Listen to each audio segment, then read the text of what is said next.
Welcome. Okay, I think we're live. I'm actually on time. My cats were misbehaving. They got out through the window in my studio and they were loving the sunshine, so who can blame them? But let me know how my sound is. I hope it's good. I got a new mic. And I'm going to start right away with masking because that's going to take some time to dry. I kind of wish I would have done this before we started. But it is what it is, and we are painting the cutest cat. Oh my gosh. Not only is she a tortie, which are the most beautiful coloring of cat, I think, ever. Um, but yet I don't have any tortie cats, mostly because I'm kind of partial to male cats, and torties are usually always female, if not always female. But anyway, they are the prettiest. But I'm sure Gamma is a wonderful cat. But I'm going to take my PBO masking fluid. I love to put it on the back of my palette knife, kind of scrape off the stuff on the top of it, and a little bit scraping on the side. And that's how I prefer to apply my masking fluid, at least right now, but I'm always open to new ways of doing things. Somebody shared on our Facebook group, our members only Facebook group, this King Art fine lining liner pen. I'll link it after this in the description because they showed an example of them using it to apply masking fluid. They looked so cool, and I really want to try it. So I'm pretty sure I'm going to get one. But anyway, there are lots of ways to apply masking fluid. This has been my favorite of all the ways I've tried. I think I like it too because it does variegate the line that you put down. It starts off thick and then it gets thinner, which is what whiskers actually do. And since I pretty much only use it for whiskers or hair, I love that it does that. But the only thing, you are limited to the length of the line that you can make because you can't fit a ton of masking fluid on one of these. And sometimes it takes a little bit of effort to get a nice line coming off of the pen. I just love, I'm so excited. I'm so excited to paint this. So I was really happy our members chose this reference photo because it's such a good photo. I was really happy that the client, because this is a commission, chose this picture of her cat. Because I'm sure it's very, very hard to pick a photo, just one photo to work from. And I try to, when I do whiskers, I try to kind of cluster them a little bit. And I don't want to evenly space them. I don't want it to look too perfect because that's not what whiskers look like. So let's see. The only other thing is they're not quite as long as they should be. So that's the challenge, to get that. There we go. Kind of start, keep going. And then I can refine that after. It won't be perfect yet, but we'll fix it after we finish painting. But I would love to have some of those whiskers be super long. Be really cool.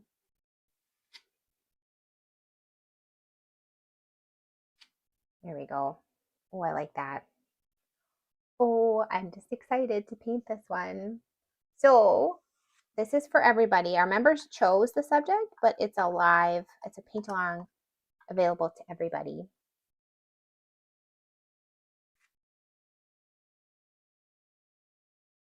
Cute. Oh, so cute. We feel like that's enough whiskers? I think so. I think the whiskers are really important in this one because you can kind of see the sun reflecting off of them. Really fun. We'll let that dry here. So let me know if you have anything you're working on or thinking about, or any other watercolor topics you want to chat about in the chat. And I'll try to keep an eye on it as we paint Gamma. The other thing I wanted to mention before we started is I'm totally cheating and I'm going to use, this is probably my favorite color ever. And it's not even in my supply list because I haven't found a Daniel Smith color, which is surprising because Daniel Smith has every single color ever that compares to this one. So this is M. Graham Quinacridone Rust. It's right here in my palette. I'll likely be employing that today. The client requested natural colors. It's just a beautiful golden brown that's darker than quinacridone gold. So what I'm trying to do is I ordered quinacridone gold deep from Daniel Smith. I don't have that yet. And I'm hoping it'll be really similar to quinacridone rust. But if it's not, I might just have to update my supply list because I've been going without this for too long. And I'm ready to have it back in my palette, especially for pets, especially for dogs too, because it seems like almost every single dog has brown eyes. And it's a beautiful brown for eyes. So highly, highly recommend that beautiful color. Otherwise, every other color is in the supply list at paint333.com. No other surprises, I promise. Except that my blotting rag is kind of gross. I think I need to upgrade. Forgot to dry it out after my last painting. So what I'm going to do is grab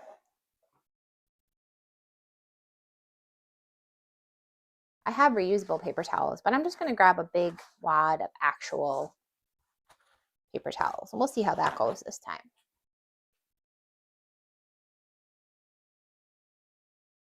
This will be good. Okay, that'll be pretty.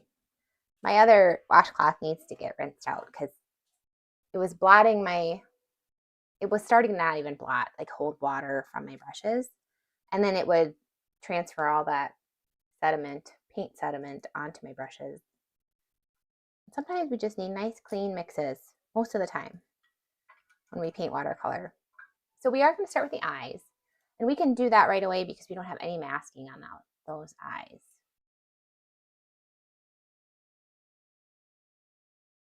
Oh, let's do it right there. That looks really nice.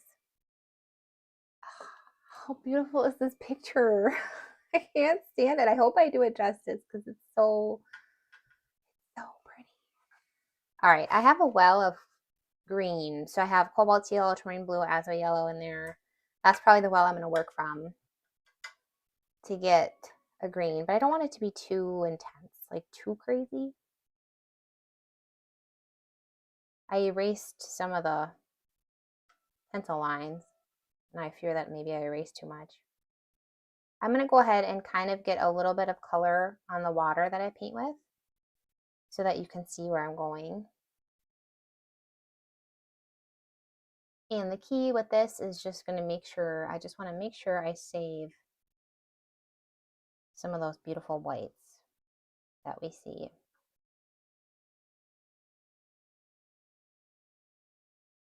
And I'm going to paint the whole iris area.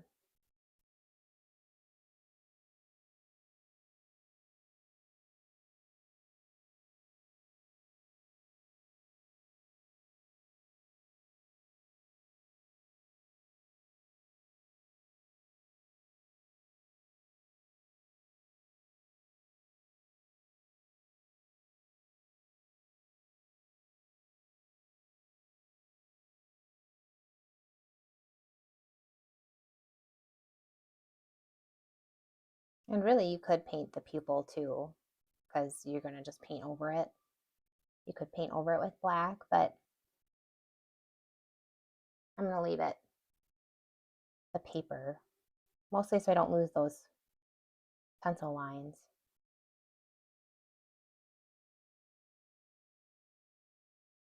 Okay.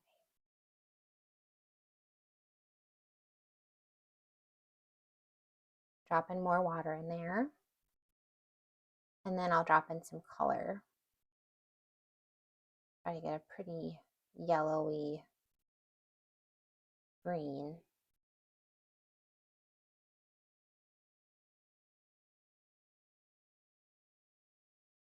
And I don't want it too vibrant. I don't want it to be not accurate.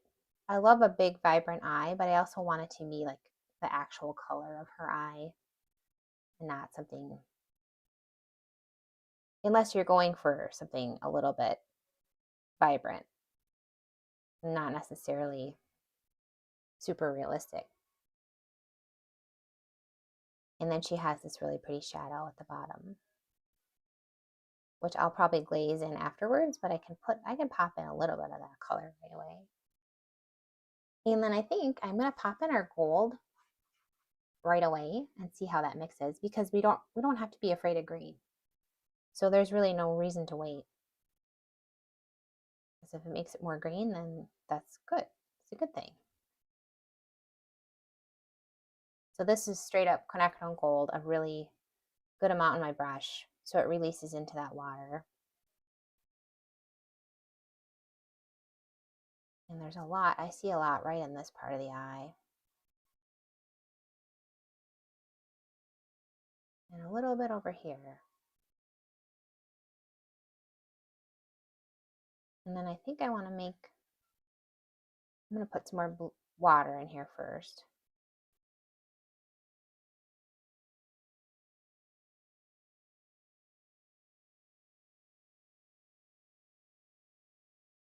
And then I'm going to grab a little ultramarine.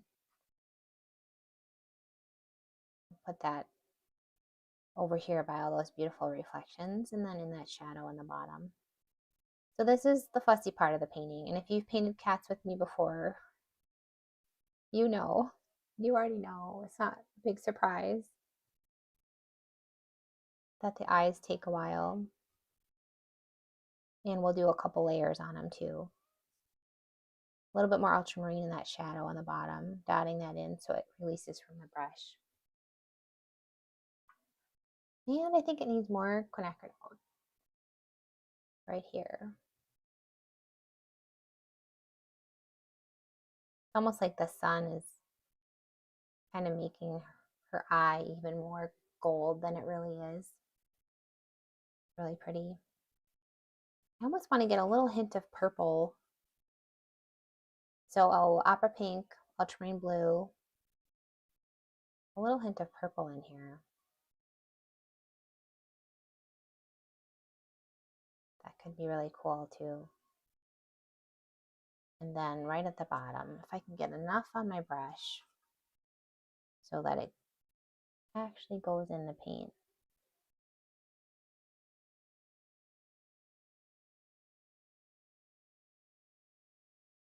And then heavier on the blue as we get into that corner.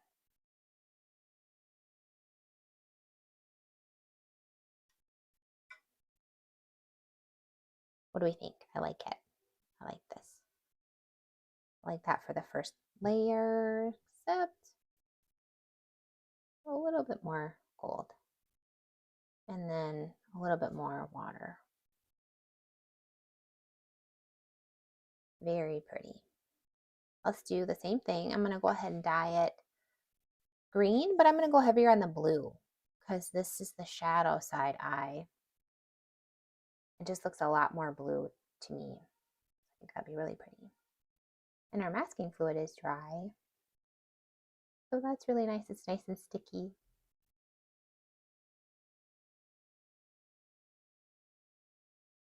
Again, saving those whites, and I'm going all the way to the edges of that iris. I've been painting so often lately, which is my favorite thing ever. But I feel like I'm learning like a really accelerated pace from all these paintings I've been doing.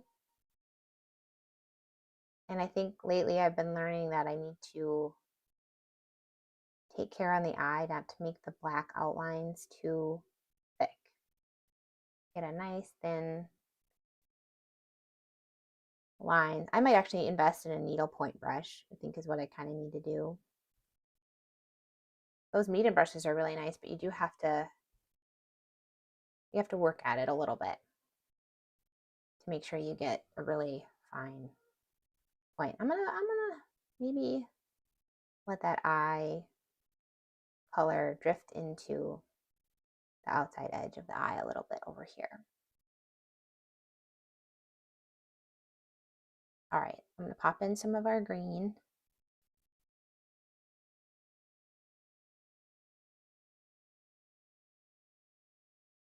I think that cobalt teal makes a really pretty kind of aqua green. It's really pretty. And then I'm going to pop in some straight up ultramarine too.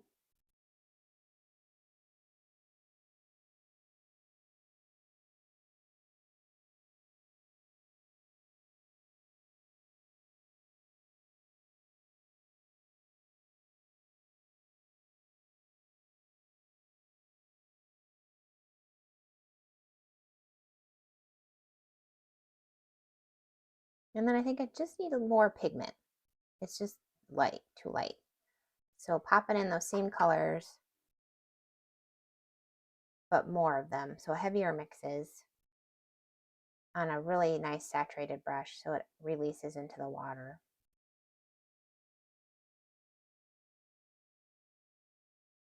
Pretty dark, because I think I'm going to lift off some reflections too.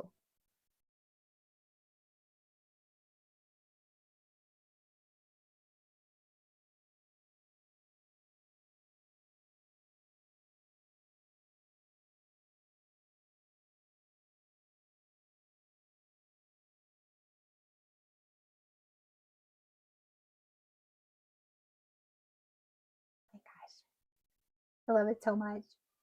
Pop in some more ultramarine on this one. On the bottom.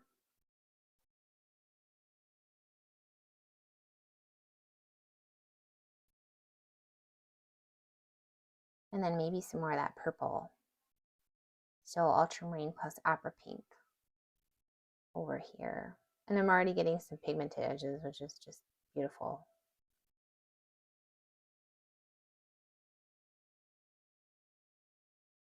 And I'm going to run that purple into the blue over here too. I like that purple. I'm going to pop a little bit of purple on here as well on this side. On the top shadow, that looks nice. Maybe over here. Cool, very cool. Let's just babysit those. And let's do our first layer on the nose. And I think for the nose, I'm going to do, what am I going to do? Am I going to do that black outline first? Yeah, I really like how that looks when I do that. So in my black, well, I actually have lamp black right now.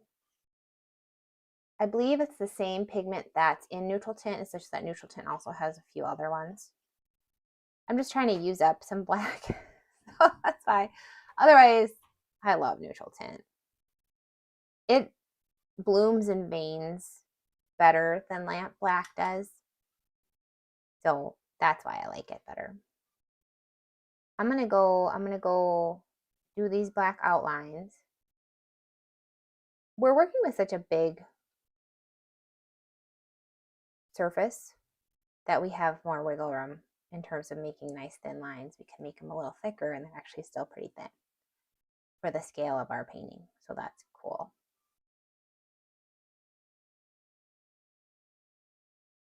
But yeah. Oh, you can't even see me. I'm sorry.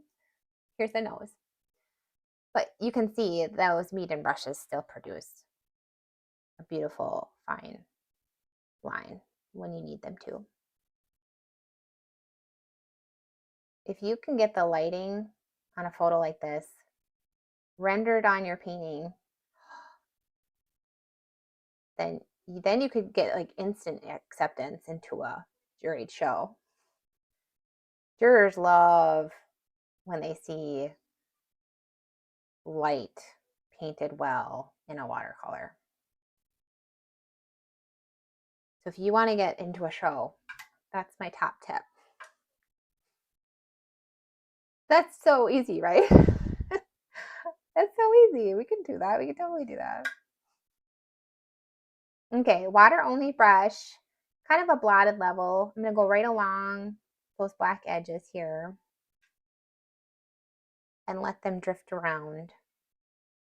The other thing about lamp black too, I don't know. I feel like it drifts more than neutral tint. I don't know. Maybe it's just in my head. And I'm going to let that kind of go all the way up over here into that shadow. And have your scraping tool handy. We're definitely going to be employing that a lot.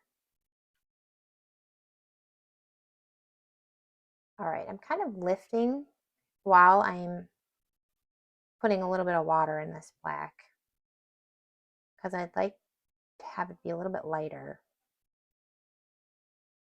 as we go towards the light side.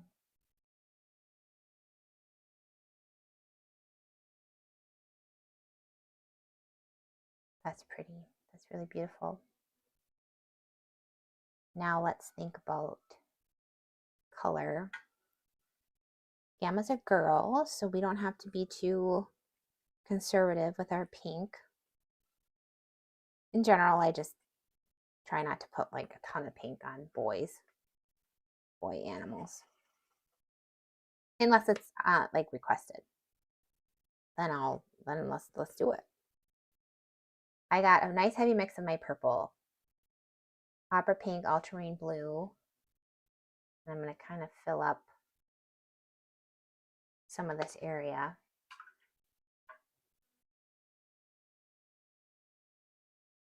And then drift it out, but I'm also going to pop in a bunch of water. So I'm hoping to push this pigment back a little bit and soften it at the same time. That looks cool. All right, I'm going to kind of go into the nose itself. And if I can, try not to touch our black outlines too much, because they're still pretty manipulatable. So that's the word I thought of.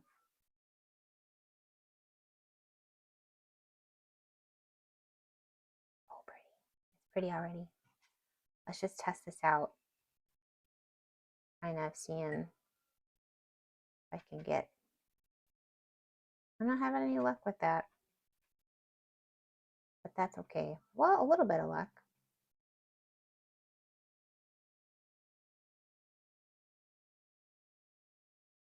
Keep that in mind. We'll keep scraping in mind.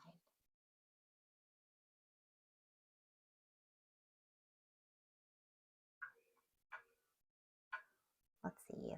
This is such a pretty area. I want to extend it out a little bit. I'm going to adjust this so you can see where I'm going.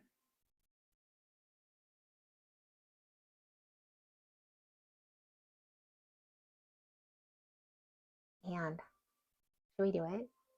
I'm going to pop in a tiny bit of my quinacridone rust, and I think just you seeing it on this painting will probably sell you on it too. It's so pretty. I'm going to pop it right in that nose and right over here, and we're going to let that drift and fill up this area with some gorgeousness. Let's let that drift even into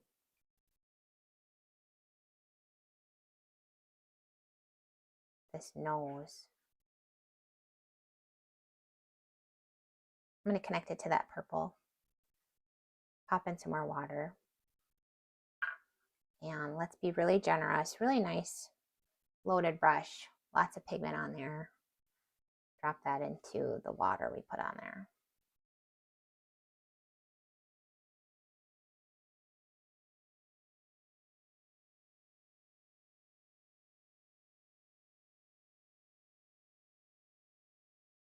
And I think I'm going to put some quinacridone gold in there too, but I don't know if I'm ready for that yet because it's such a bully. Give it a hot minute. All right, I still have some purple here, which is really great. Purple is a beautiful buffer color. And in general too, this painting is going to take a little bit longer. So I totally understand if you want to watch it in little chunks. And plus, you know, it being commission for me, it's important that I really make sure I get every little bit that I'm after in here. Nice, really heavy mix, ultramarine right by the eye there. And then I think what I could do is I could come in with a pop of, see, I'm low on my brushes. I'm gonna grab my other Meeden brush. Actually, this is kind of nice. So my Meeden brush, one can be for black and one can be for white. And our white is buff titanium. So I'm gonna grab a really heavy mix of my buff titanium. I really have to scrub it because it's pretty dry. Get a lot of that on there. And that could serve as a little bit of a buffer in this area. So we'll keep that in mind too. See my brushes here, the little brushes.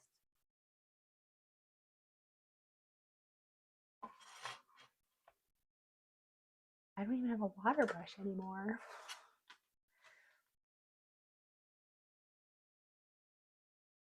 All right, that's what I'm gonna do. I'm gonna grab my grainer brush, soften those bristles, a little bit of water, and get a little bit of texture. We're probably gonna cover up a lot of that, but it's there if we decide to keep it.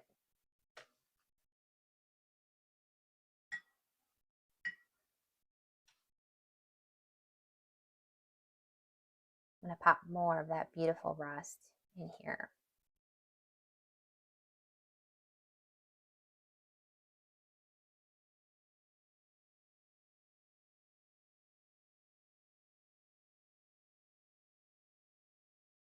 And I'm gonna pop in some of our straight up gold too.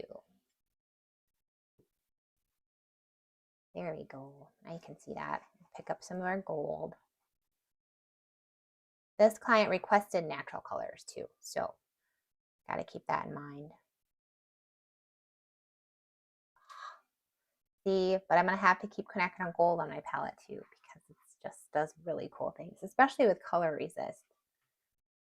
It's really beautiful. I really desperately need some more brushes. Give me a hot minute, 30 seconds here, I think.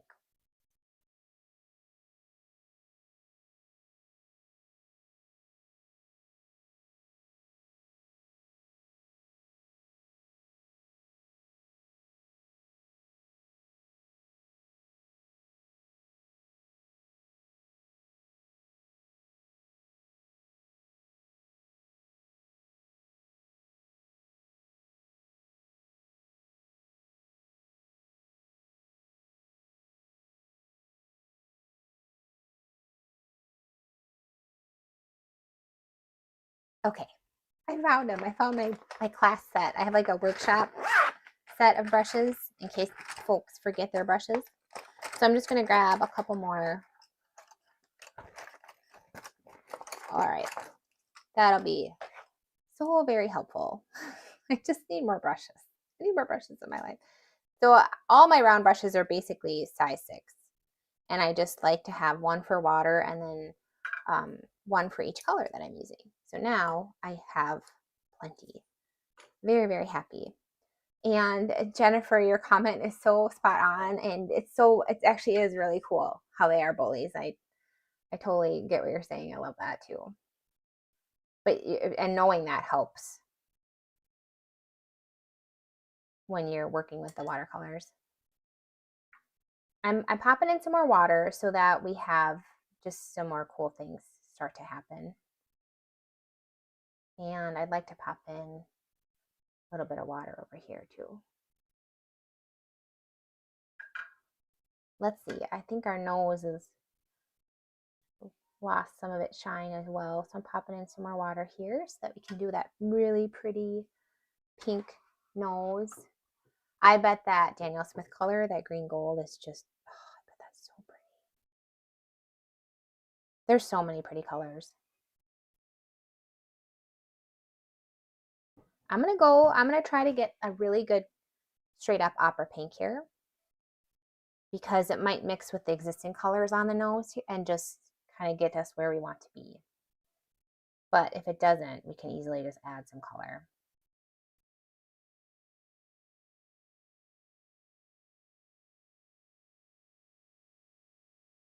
And I'm going to borrow some of this black from this side because it's in the shadow. So I'm scrubbing some of that black and letting it meld into this part of the nose over here.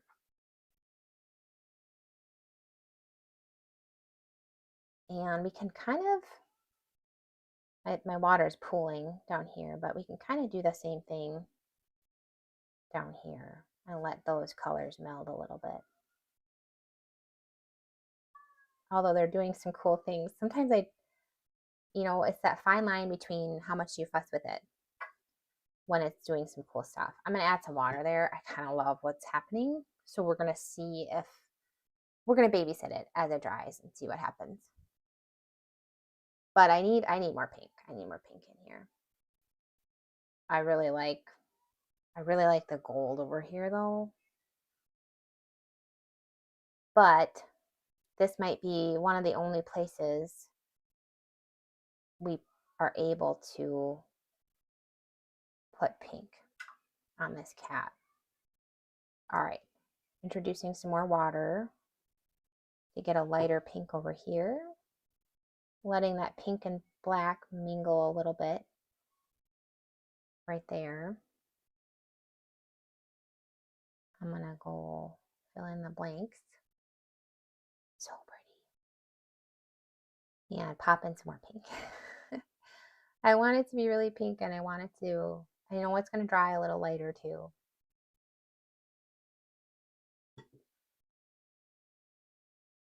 All right, I might lift off a little bit on the light side here and introduce a little bit of water. Nothing too intense. All in all, love, love, love that. Okay, I definitely forgot to babysit the eyes so that they're dry anyway, so we'll just come back to those later. We are having way too much fun with this nose. Still are.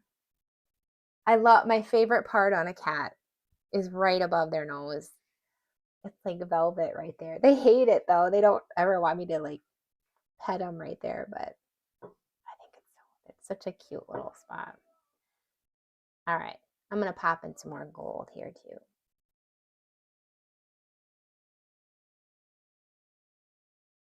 More gold over here. That gold is a bully, but it sure also loves to spread, and when it spreads, it kind of fades.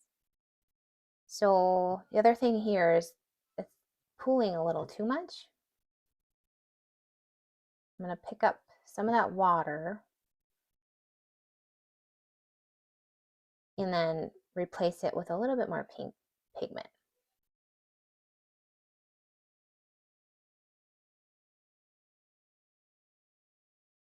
And a little more pigment over here.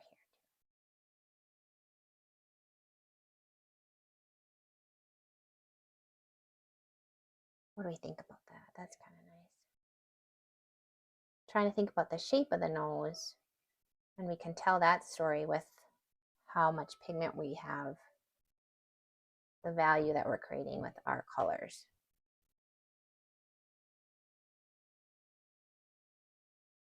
Oh, it's so pretty. I was so excited to paint. I'm like, oh. I was kind of rushing to get ready. And so now it's just painting time. And it's really nice. Like, yay. I just paint now. I'm caught up on my emails and my admin stuff. I can just paint. The best job ever. Let's see if we can achieve scraping. Oh, for cute. We're getting some. Lucky us. I'm kind of pulling some of it more so than scraping down here, which is so cool.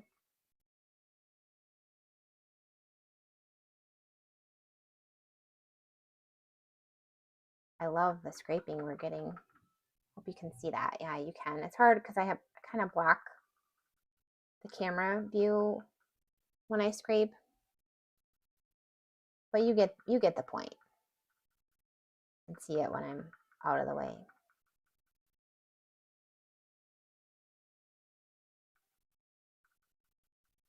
I love these little details.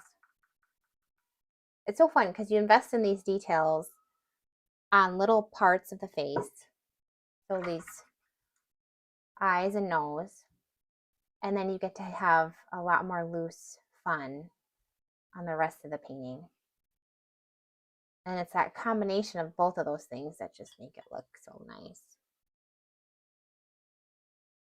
So no, we are not going to be this fussy on the entire painting, I promise. Unless you want to. Some artists are that's their style. That's not my style. I'm not going to do that. Oh, that doesn't sound fun at all. Painting every single hair, man.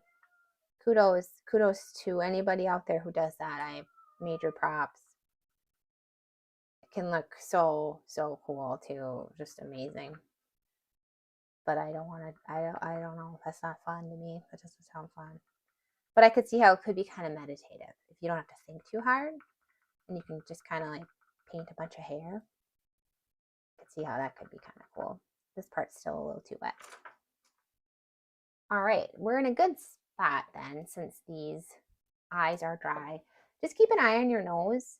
I'll try to tell you if I do anything to it. Mostly it would just be it's pooling a little bit, so I'm just picking up some of that color. So let's zoom in on those eyes. And I think it would be cool to get our black in place.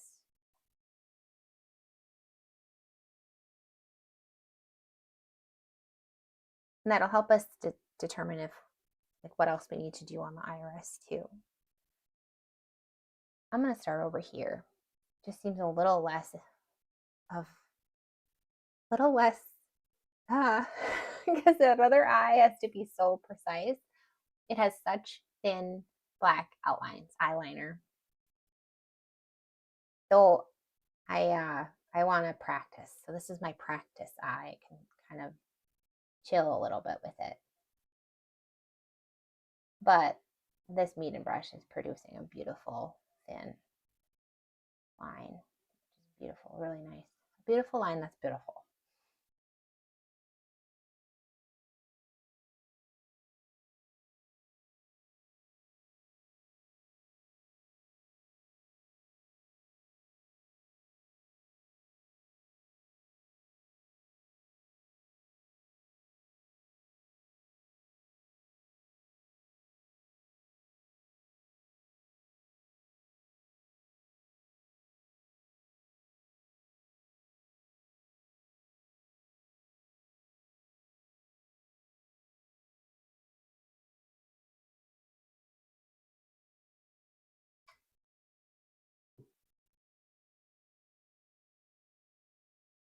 And softening those together if maybe I don't need it to be super harsh black everywhere.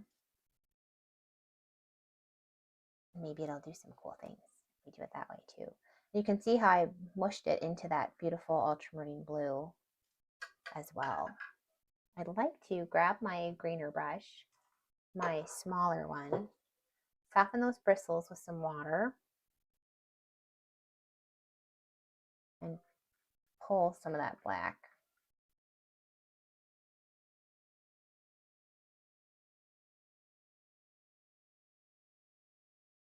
And pull some of this blue even, still wet enough that we can do that.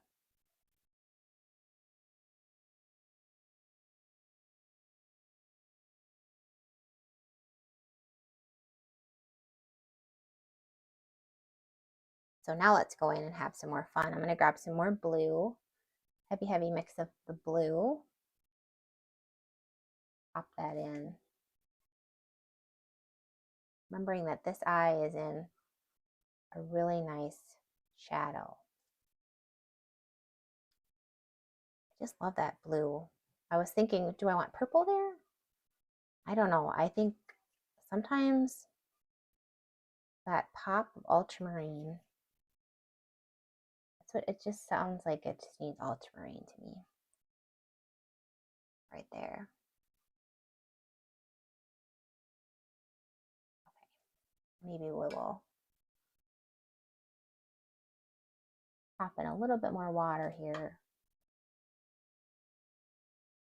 so that those colors can mingle a little bit more. Nothing crazy.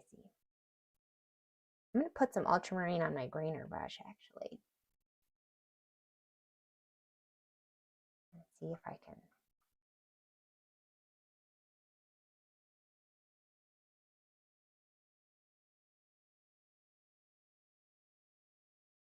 A little bit of detail. I'm really hoping I can get some scraping in here, so I'm just keeping this handy. Otherwise, sometimes I forget. I have all this beautiful ultramarine on here, so I think what I'm going to do is pop some more right in the eye.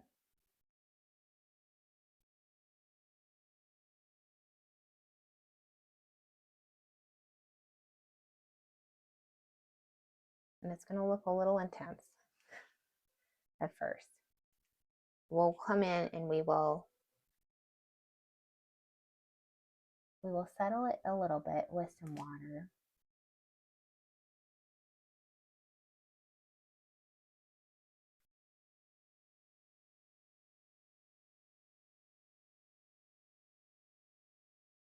I'm going to pop in quite a bit of water, scrub the underlying pigments where I pop that water in so that it can move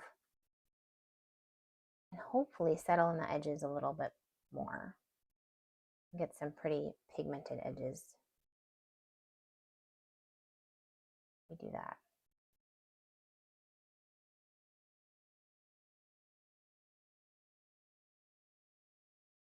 I'm going to pop in some green too because we kind of made a pretty intense blue.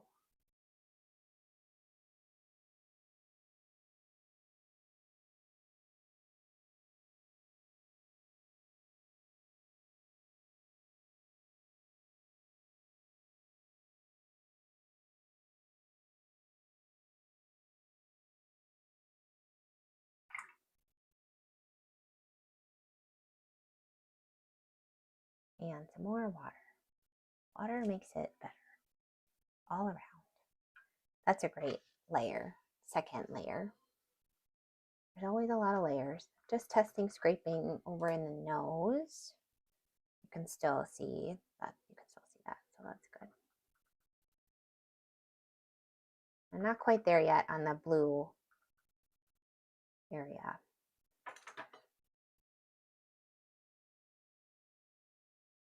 Babysitting our nose. I'm going to pop in a little bit more pink. And it does seem like overkill, but I'm also going to pop in a little bit of our gold.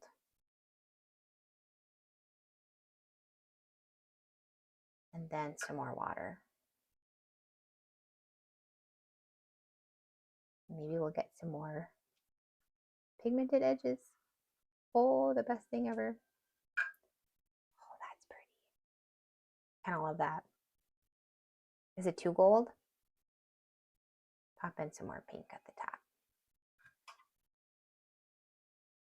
But it's glowing right now, and that's a good sign to just let it be. Don't fuss with that too much.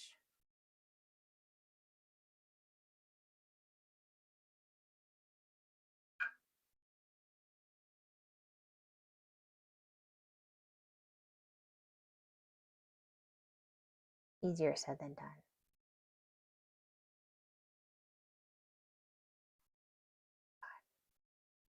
I love pink. A little bit more pink right there.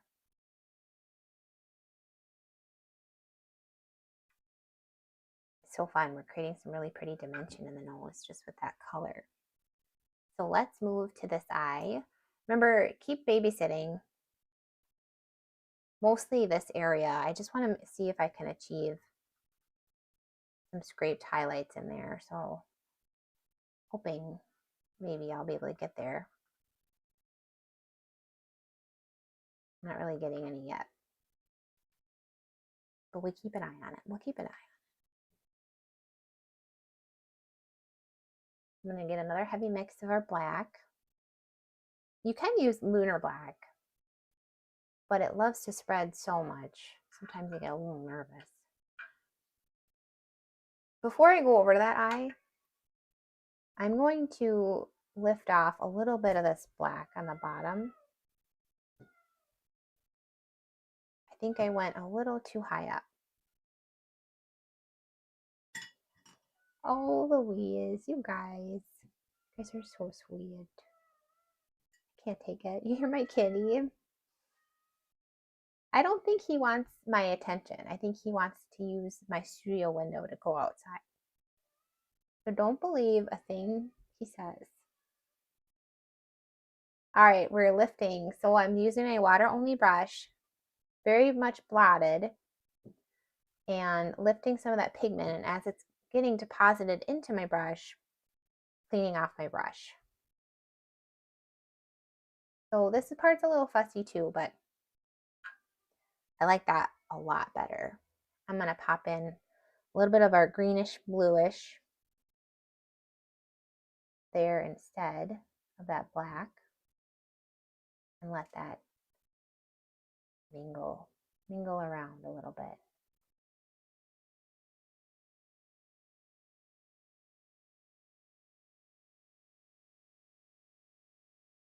That's better. There, and I'm happier placed with that. Check scraping again.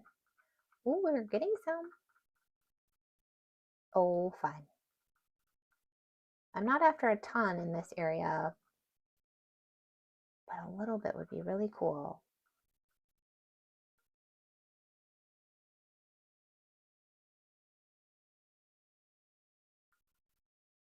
All right. Oh, there it is. Look at that. Kind of. I think I'm a hair early in some of that blue area.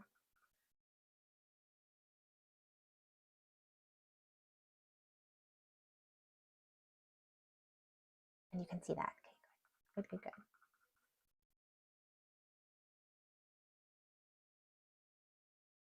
There. Oh, it worked. For a little while there, I was thinking maybe I lost my, maybe it soaked in too much. I don't know, because I put quite a few layers of that blue on there. That's perfect. That's all it needs. And it's hard to see because there's a little bit of a reflection through the video, but there is some scraping through here. That's really nice. So let's move on to this eye. And we practice here. We're feeling a little bit more confident, ready to go. The other thing you could practice is just on a scratch piece of paper and make sure your brush is laying down a really thin line before you commit to putting it on your paper.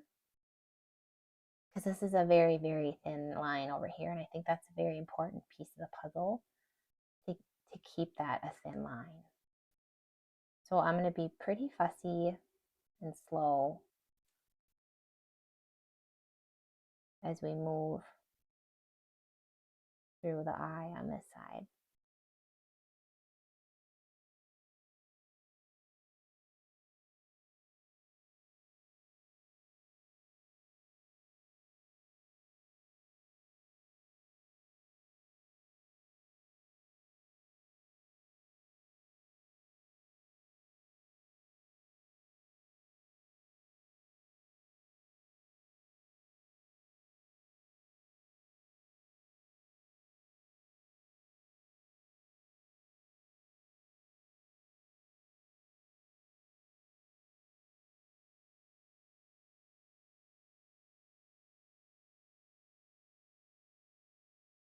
Oh, pretty. Okay, water only brush. And let that soften into some of the darker areas.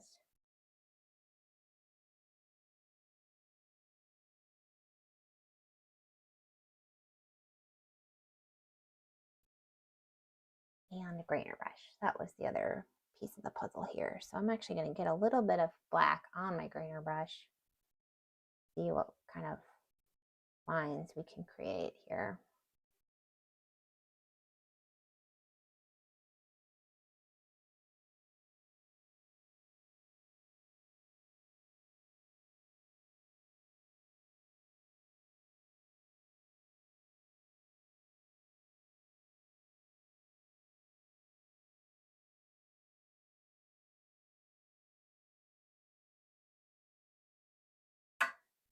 Oh, I tell ya, grainer brush. It is like a lifesaver brush. So nice. All right, now we can pop in some of that pretty gold. So I'm going to be a little bit risky and pop in some water. Or I'm going to adjust the reference photo here too for you. Okay, good. Pop in some water where we see that pretty red area. And a little bit of water right here.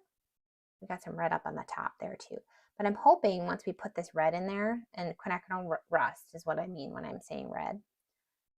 I'm hoping that it will push back, and it is. Okay, so that's good. So it's pushing back on the black so that we're not painting with black too much here. I'm going to clean off my grainer brush so that we can pull this beautiful rust. Need more rust before I can pull it. Really, kind of just need more water. There we go. Hoping we can pull it up, create some of this.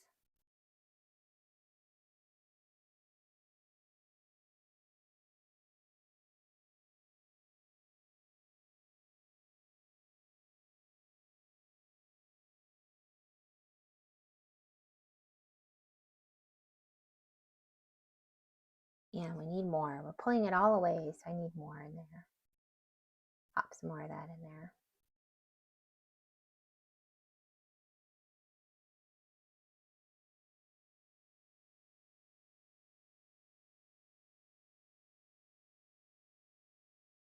And I'm just making myself a little bit of a map here to follow. Pop in some more water. Connected to that tiny thin area of rust. And I'm going to connect it down here too. And we'll go in, actually let's go in with a little bit of purple. So I'm going to make a purple mix right on my brush. That looks nice. I'm going to pop a little bit of purple up here too.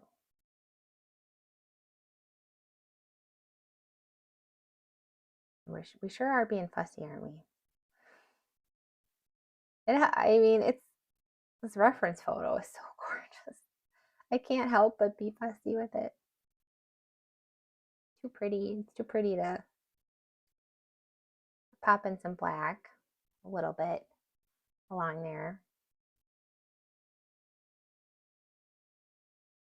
And make some, a little bit. Nothing crazy. I'm going to pop a little bit of pink in here too. I have to keep in mind too, my style is colorful, but I don't add like purposeful bright colors when a client requests natural colors, but I do little pops of color. I put in some pink over here, and I'm putting some more gold in these areas a little bit. Oh, fun. That looks really great. I just want to zoom out and show you kind of what it looks like together, because it just pops, and that's what we're going for. Oh, I'm so glad it's fun to watch. I feel like I'm painting so slow. So I'm like, okay, well, you don't have to, you could always watch at a faster speed, which is kind of cool that YouTube lets you do that. This is so pretty. I just want to look at it. It's just a very good sign. So now we are in a really good place. We have definitely another layer to do on those eyes, but what if we did a layer on the snout? So that's the other thing.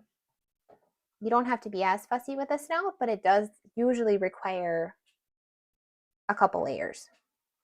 But I'm kind of nervous because I kind of want this to dry. It's pooling right here, and I don't want to take away from that. So maybe if I usually kind of meld. Anyway, let's see what happens. The other thing I want to tell you too before we get too far down the road is when I trace, I usually do kind of layer pencil lines.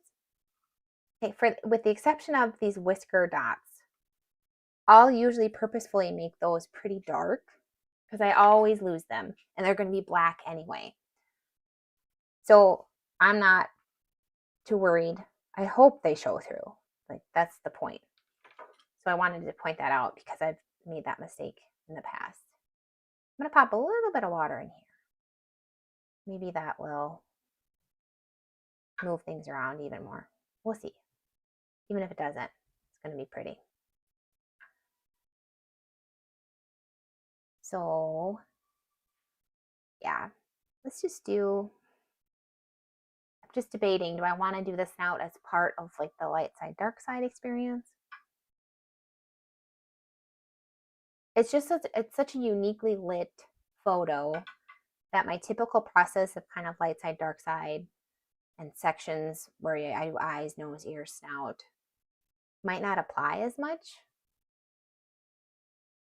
And I think that's true. So what I'm going to do is I'm going to try to paint where we see, I just dropped some water into the nose, but that's okay. It's just adding to the pool below, but I think it'll look cool once it's dry. So I'm going to paint the snout area where I see this beautiful gold. So we have this gold extends into here, and then we have kind of a shadow gold over here. And I think that'll be a manageable amount of paint to have to work with. And painting with water, so step one in my process, I'll paint with water. I'm going to leave a nice margin. I'm going to go up into the nose area here because those could be congruent or connected shapes. Nice margin though, so that I can finish some of these areas with my grainer brush. I'm going to try really hard not to touch this pool of pink at the bottom because I don't want it to all wash off my nose. Such a pretty pink. But we can deal with it if it does. All right. And I'll connect it into this beautiful area up here. And again, leaving a decent margin.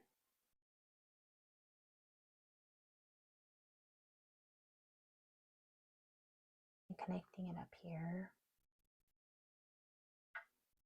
And I want you to be able to see this. This is kind of where I'm thinking I'm going to be painting. Perfect. I'm going to just see. We don't have to go this far, but I might want to connect it into this shadowy fur up here. Okay, fine. Very good. I'm going to take that same brush that I painted with water. I just love this brush for dropping in color. And let's start with a bit of a purple mix in the darker areas. So this is hard. I'll just have to walk you through it. You can't really see my palette very well.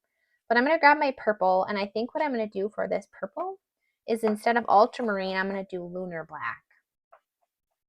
And that'll granulate. Oh, it's going to granulate. It's so pretty. So it'll produce a warmer purple that'll play a little bit better with our gold than ultramarine would. And it'll granulate a lot better. And it's more natural purple, which is great for a natural colored cat. So I have a nice heavy mix, lunar black plus opera pink. I'm just going to show you that well right there, that shiny one this shiny circle. I'm going to pop some in right along. See, I feel like I already lost the dots. Too late. They're already gone. And pop in some over here.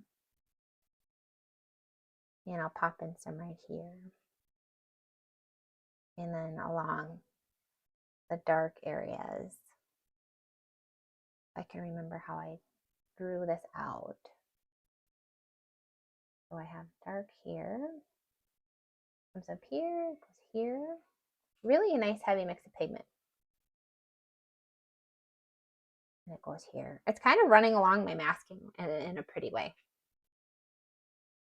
And we'll connect it to here, but then I'm going to switch to straight up lunar black.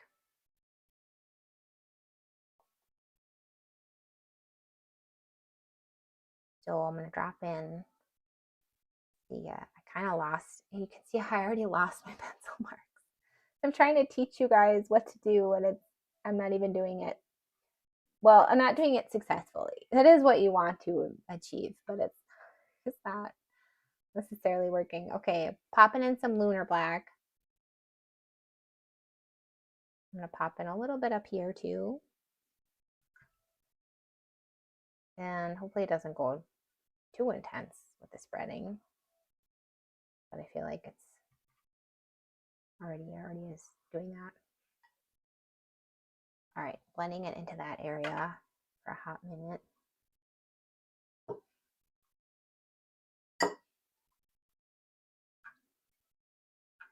And then what I want to do is I want to grab my grainer brush, and I'm going to pick up both buff titanium and lunar black on that.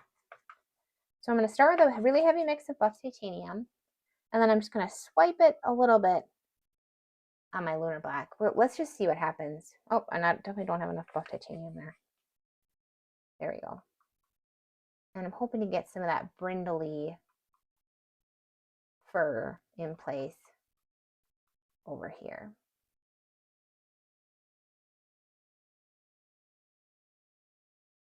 That looks great. It's nice when things work. Like you have a vision in your head and, oh, it worked. We got there. We did it. Some of it's working.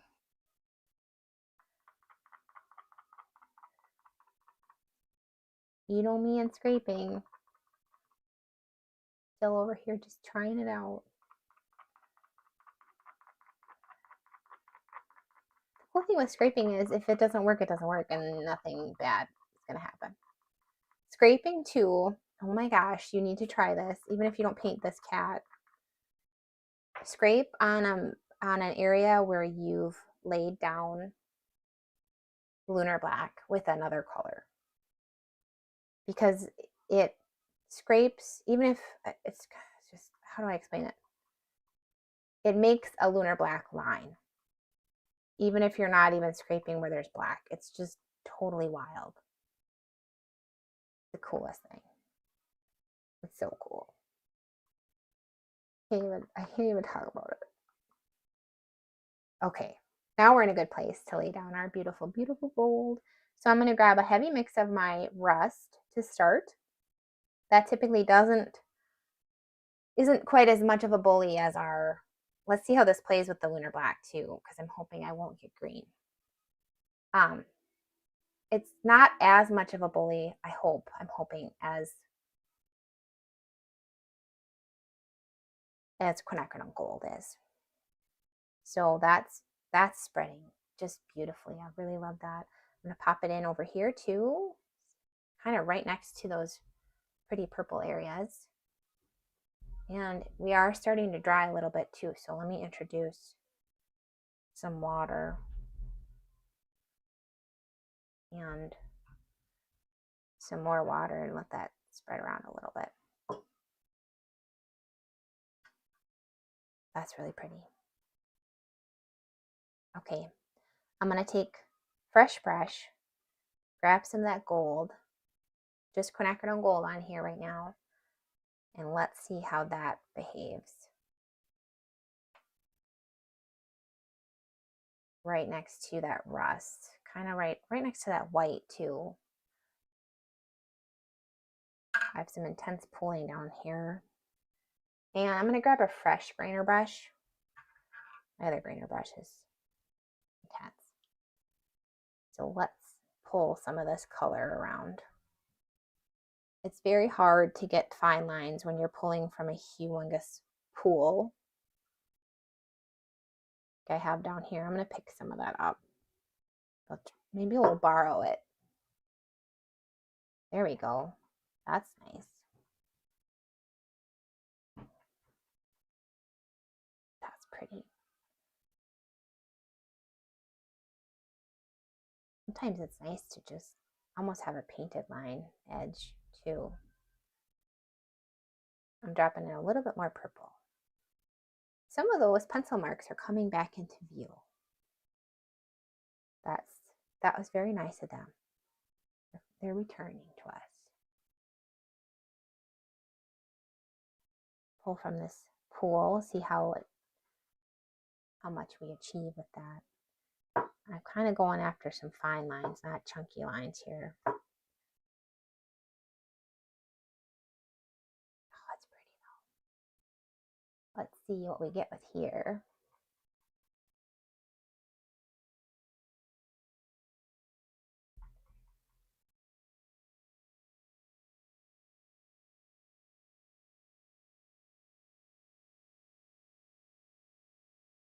And just because we have fur texture absolutely everywhere, because this is a beautifully in focus reference photo. Have I said how beautiful this reference photo is yet? But just because we can see all these textures doesn't mean we have to paint every single one. We don't have to pop in grainer brush edges absolutely everywhere. So I am lifting a little bit, popping in some more water. She's got this cute little kind of white edge. I'm going to pop in some water here too. We'll soften that white part right here. It's a little harsh. Oh my God, she's so pretty. I'm going to lift a little bit of that out. I like it. I don't want to lose it too much. So I'm lifting out some more over here too. That's pretty. While we're here, we are in such a beautiful stage of the painting. It's like this perfect in between dry and wet. And I just want to look at it, but I'm like, no, I have to keep going. I'm popping some more purple because it's spreading, which is gorgeous, but then we also need it to be a little bit darker. I want to have my scraping tool out here. And then the other thing I want to do is I'm going to pop in some of this black because she has this really cute little lip area, and we can grainer brush that into the other areas of her snout.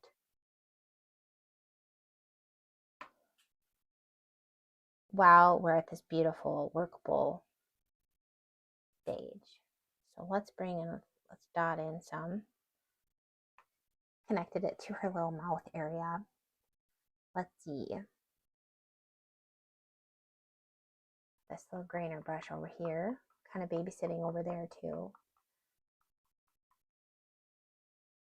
That's pretty. All right, I'm gonna wash that off because I need to focus on this beautiful snout. So I need to pick up some black, it looks like. My grainer brush. Really super heavy on the pigment, super light on the water, to try and get some really fine lines here on her snout area.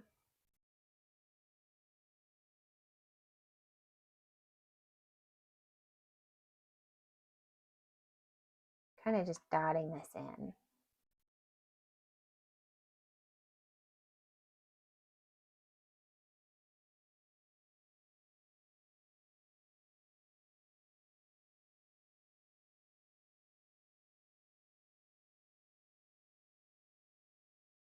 I don't know if I've ever painted from a reference photo of a cat that has this much detail in it. I feel so lucky right now. That's so pretty. Maybe I have. I don't know. If I did, I don't know if I appreciated it. I don't think I knew what I had when I had it.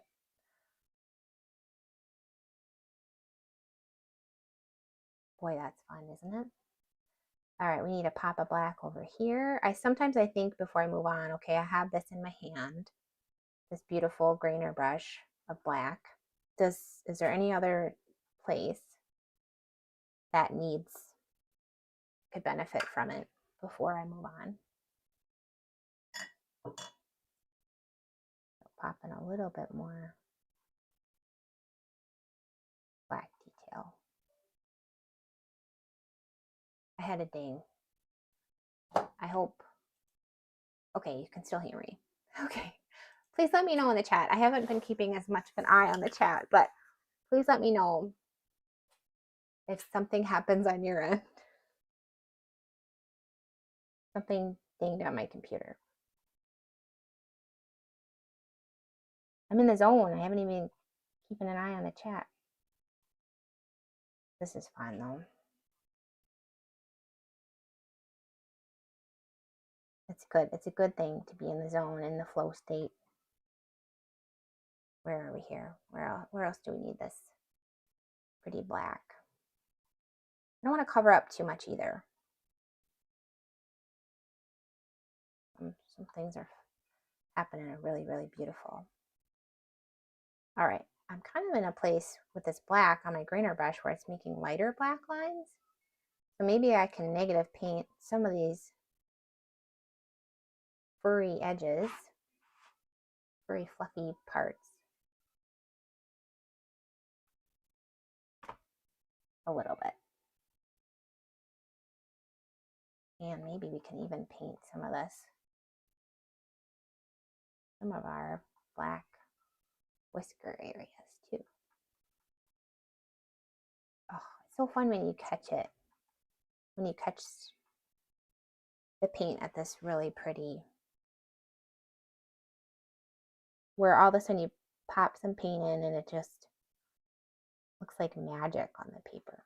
I don't even get it. It's definitely drying over here. I'm gonna see, it might be too late, but let's see if we can pop in a little bit more of our rust along those whiskery bits. I'm so glad I'm using rust. I feel bad. I'm like, oh no, it's not even part of my supply list, but I think it's time to edit my supply list. Unless the quinacridone deep gold from Daniel Smith is pretty much exactly the same, because this is so pretty. All right, where I'm popping in, so I'm doing the same thing that we just did with our black brush. I'm like, okay, I have this brush in my hand. Do I want to take advantage of that and put it anywhere else before I move on? All right, pull in some of that color.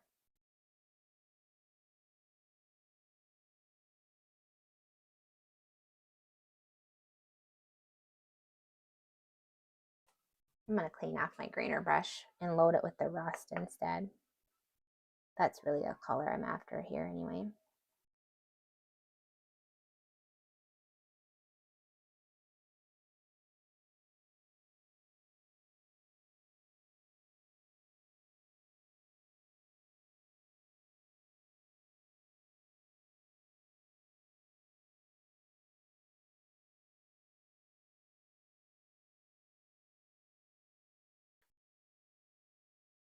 There we go, this one. I'm gonna get my water only brush. Add a little bit more. Soften some of this. And this is a kind of a cool spot too. I could pop in some more water. And maybe it'll push. We'll see. We'll see if it pushes and kind of accentuates these little whisker bits. Whisker bits. That's a real thing. It's a thing now.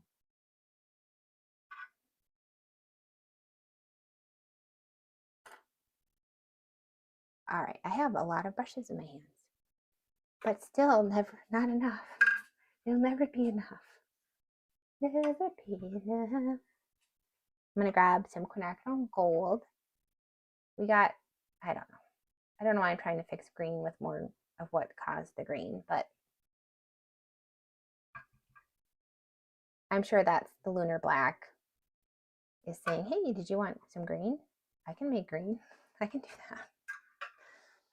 No, I didn't want green. All right, I'm gonna grab a really heavy on the pink of our purple and see if I can pop in some of that where I'm seeing some of that green. And while we have it, just like before, pop in some more on our little whisker bits over there.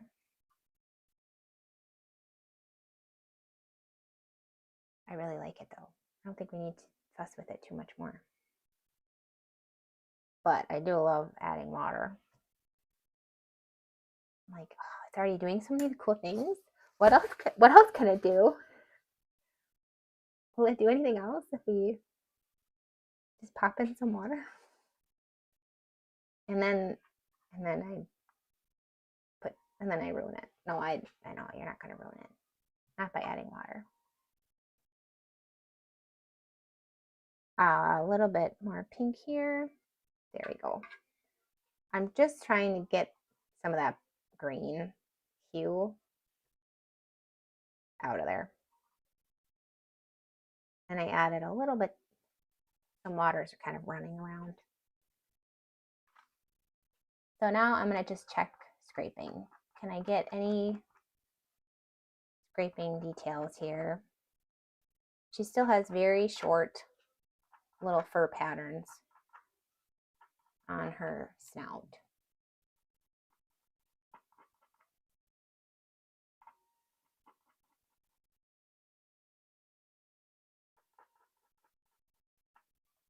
So I'm trying to get shorter scraped lines here. You could scrape some whiskers, but we masked out a pretty good amount of whiskers.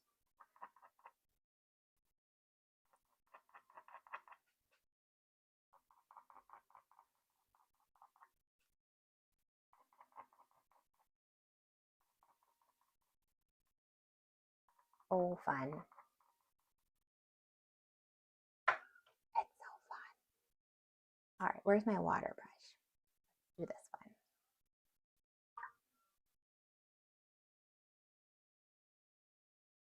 I'm gonna lift a little bit. Maybe I provided a little too much information here.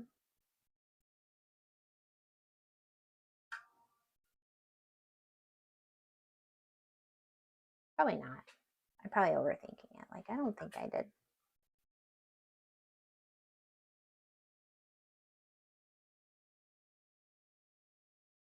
Oh, I like that little bit of water in there though. That's doing some cool stuff. All right, what about here? I'm gonna grab my clean water.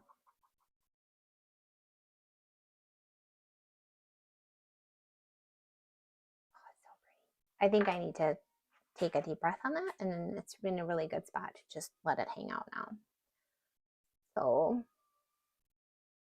oh, yay! I'm so happy. I got a recommendation. Somebody new is here. That's super fun.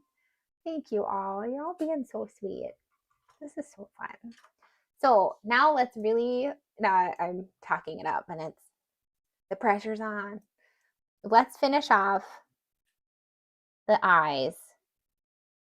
I mean, we very well could do another layer after this, but I think it'll be fun to see these eyes come together, and then we can kind of just go to town on the rest of the, I was almost going to say the fish.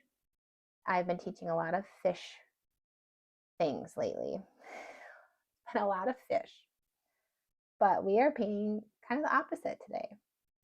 All right, I have a nice heavy mix of our neutral tint slash lamp black because that's what I have on my palette right now.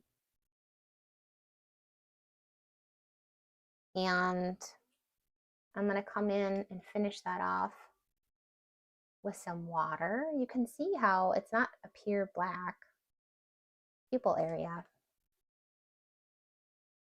It's not even like a perfectly straight pupil edge either. The other thing I'd like to do, I'm going to actually kind of pull some of this paint out. It could look really cool as if we pop some ultramarine in there. So let's just see.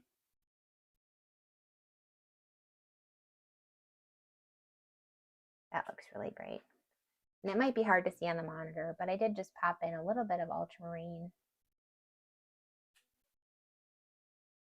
And I think I'm going to let that dry and then lift off our reflection further. So now I'm going to kind of scrub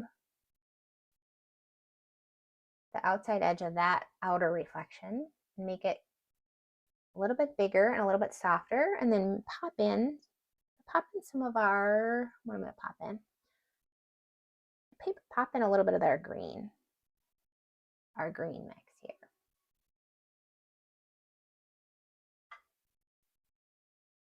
And maybe heavier on the yellow. There we go. Make it kind of a fun highlight here.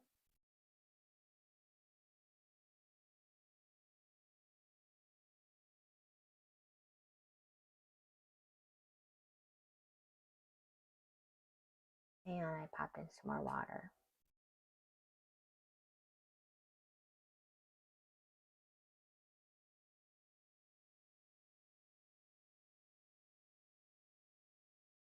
All right, we have another reflection. And this reflection is kind of cool. It has sharp edges. And I think reflections that have sharp edges look really good.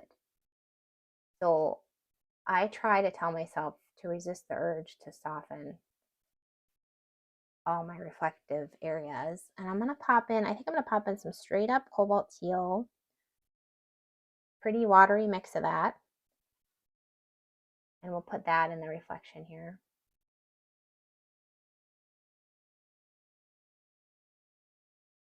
That'll be pretty. So we'll definitely need another layer there, but that's a really good start. So let's do the other eye. We'll start with that pupil. This one looks pretty straight up black. I don't see, yeah, it's pretty black there. So it is also very thin. The thing about cat pupils is that shape is actually really, really important. So take your time and get that shape really looking good.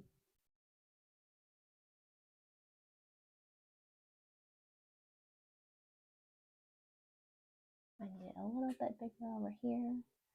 I really don't want this gal to look angry.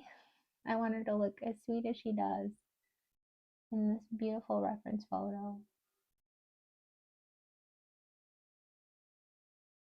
Sweet sunshine cat. This is Squinty. That's cool. I think we were successful on that one. Let's see where else we might need a little bit.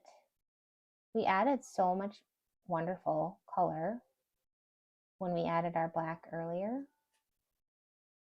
So I'm looking at it and thinking, do I need to put any more black down?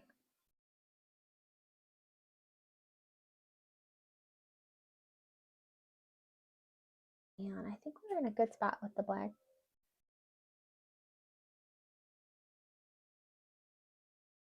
Maybe a little bit more of a hairy detail there. That one was a little bit intense. We'll soften that one out. There. It's so fun to see it come to life. And then you just want to look at it. Let's see. We have some pretty sharp reflections, and then we have some softer ones in the Prettiest reference photo I've ever gotten in my life. Have I said that yet? I have to cough. I'm gonna mute my mic for a hot second.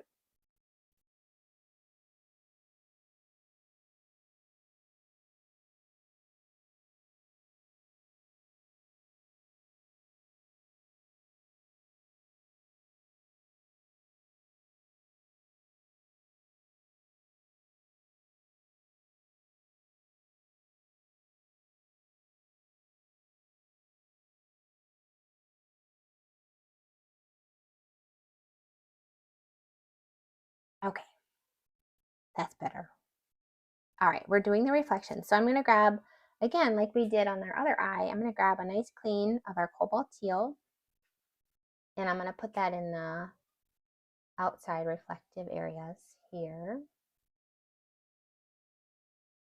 And it kind of goes up here too.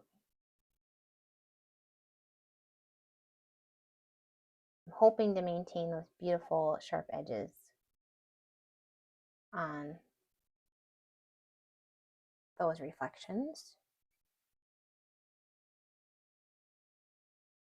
And we have a little bit of color in this one too.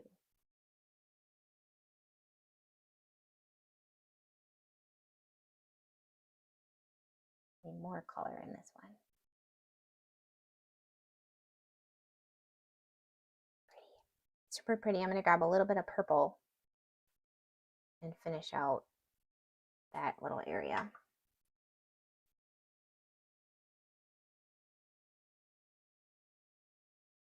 Soften it, lift it up. There we go. That looks really nice.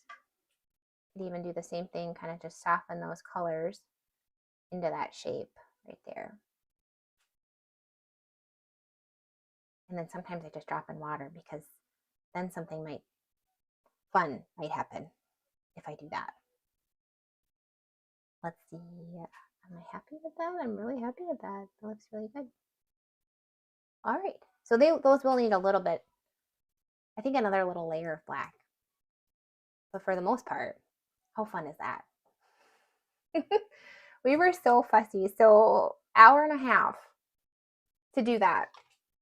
And it was worth it. It was worth it. So thank you all for sticking with me here. I'm just adjusting my setup because we get to do some fast, fun painting now. And we'll start on the dark side. Very clear shadow on this side, so we are so lucky. And the other thing I want to keep in mind before we start this light side and dark side is that I want to have most of the gold on this side. So it's going to be definitely like this gold, and then it transitions into more buff titanium lunar black over here, and probably some purple, because purple is always a good idea for a buffer color, shadow color. So let's have fun. We're going to start with the dark side. And we'll probably get a little bit more fussy to finish the chin area, but for the most part, oh, that fussy work is done. And we can breathe. Okay, let's have fun. Let's see. I got my blotting rag here. We have the ear. Can you see the ear? Am I zoomed out all the way? I'm going to zoom out. I'm going to zoom out a little bit more. There we go. Perfect. So you won't be able to see as much detail, unfortunately, but you get the gist of the whole thing as we work on it. Water and my palette. Okay, perfect, perfect. Okay, let's have fun. And I love to start on the dark side because then I know, because if I start on the light side and I paint it too dark, I can't really paint the dark side even darker if the light side's too dark. So this way I know how much to paint the light side from how much I've painted the dark side. All right, we have masked here. So I think what I'm going to do is I'm going to paint with water, my first step of the process, on the areas on the dark side that I'm going to be painting not gold. So kind of that buff titanium, lunar black mix. And I'll paint with my dirty water. I like doing that because sometimes you can get a really pretty little like ghost pigmented edge if you are painting with dirty water, and you can see it better, so that's kind of fun. You can see I'm painting all these areas that are basically black, and I want to put a lot of water on there. I want to have a lot of time, so the more water you put on here, the more time you have. See, we have some black already here, and we have this beautiful black streak on this side too. And then it'll come down around. I want to get that shape in a good place, but it's going to come down around her little cheek area. Get that shape right. That looks really good. And this will be mostly purple, I think, right here. This shadow. Best reference photo in the world. I also appreciate there's blurry areas already built into the reference photo. You almost can't overwork it. You just don't have enough information to. Kind of cool.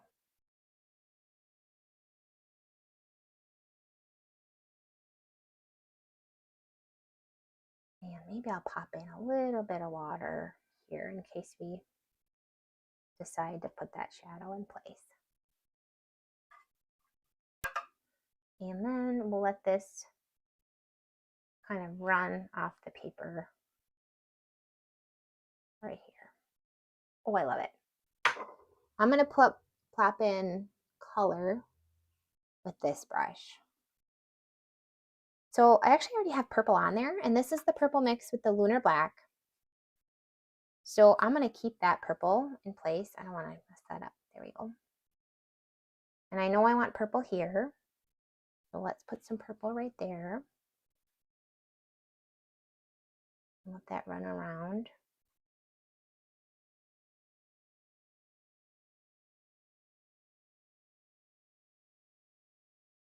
And a little bit of purple right here would be kind of cool.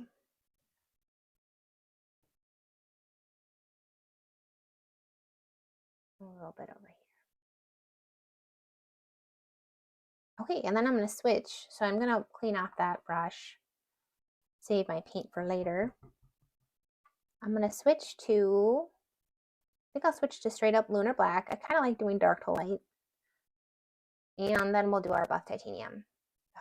I wonder if I should do, okay, I'm going to do a little bit of the shadow, and then I think I'm going to switch to the grainer brush so that I get some fur texture at the same time. And I'll pop some into this shadow too. And get a watery mix to move down into our shadows, transfer to this brush. And you can get some pretty kind of quicker lines.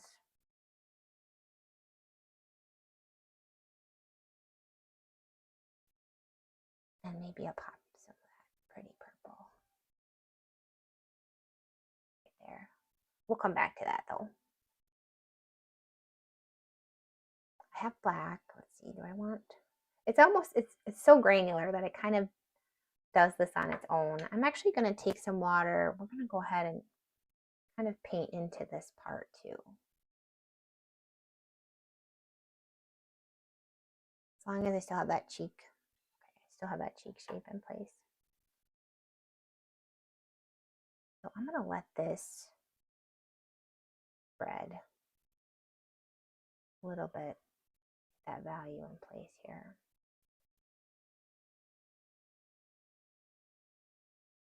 I just love how that lunar black is already spreading and doing some cool stuff. So pretty. And we'll just pop some up here. We don't have to grainer brush every single thing. I have to remind myself of that too.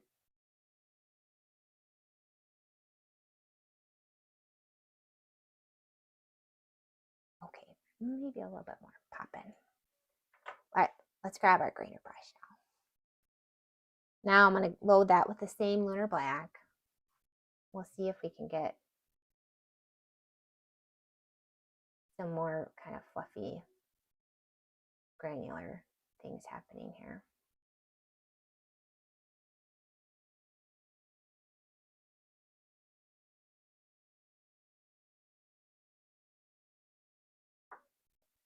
And sometimes it lays down lines that are a little too stiff. So then I just soften them. We'll just let that, just fix that.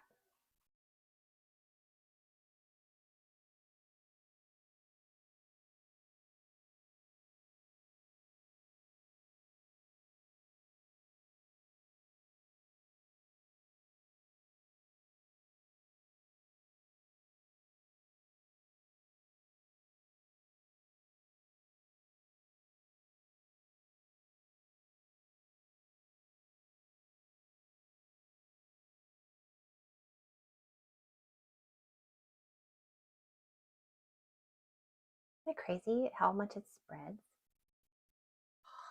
So pretty. We'll get those good hairy details when we pull it into the dry paper, so that's nice. All right, negative paint some of that ear hair.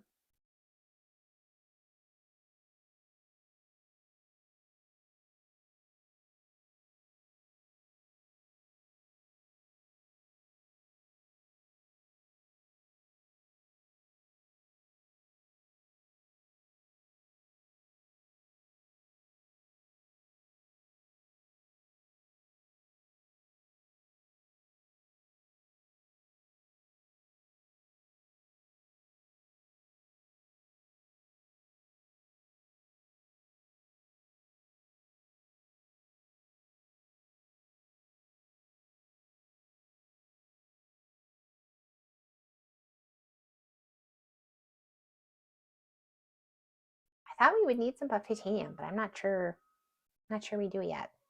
We might need that maybe when we do the gold. Very cool. Are we at that part already? I'm going to go ahead and move into the light side a little bit. Mostly again, just because it's like I have my brush loaded up. See what happens with this. All right. I don't want it to meld with these shapes too much. I think what I'm going to do is I'm going to get kind of a watery mix of buff titanium mixed with a little bit of our gold. And we'll see what happens when we lay this down while this is still a little bit wet. Clean it off. I don't want it to mix with that.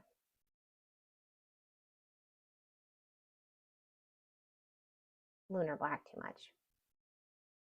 And I should have a separate water only brush. Here we go. Let's soften some of that in there.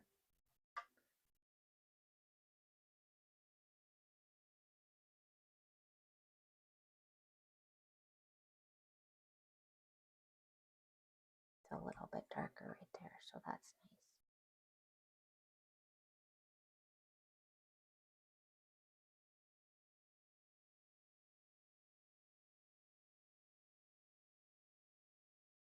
And I'm going to be a little bold here. I'm going to grab some rust on that brush and do those really dark bits that we see on the dark side, the dark orangey bits.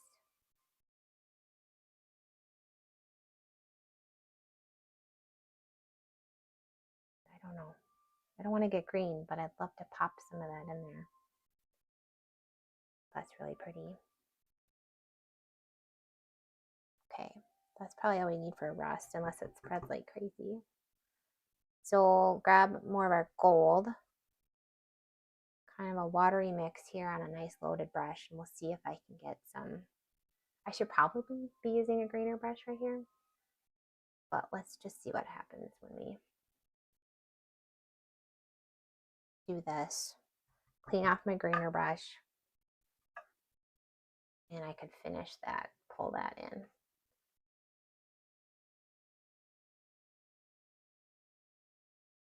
Think about this shape as a whole right here. All right, I am going to switch to the grainer brush to grab that gold. I got to remember too, I've already kind of forgotten, I'm trying to save this gold for the light side. So I will put it near the eye because that's always a good idea. I think I'm going to kind of save the rest for the light side. Try to not put it down here. I'm going to pick up a little bit of our rust with that same grainer brush.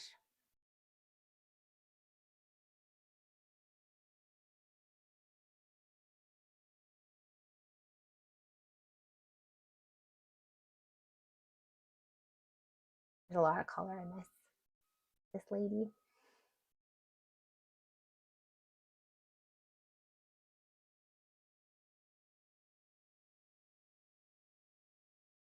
All right, having fun with that fur pattern. A lot of fun. All right, let's just take some dirty water. Let's connect some of these shapes that don't need to be quite the white of the paper. And I'm going to try to be careful about this because I want to make sure. So that's black. This is kind of buff titanium color.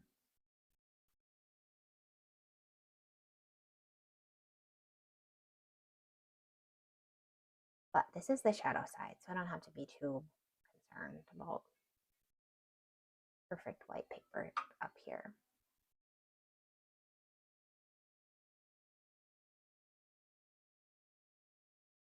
I might save some of this for glazing, but this looks kind of neat. Okay, I think I'll glaze this.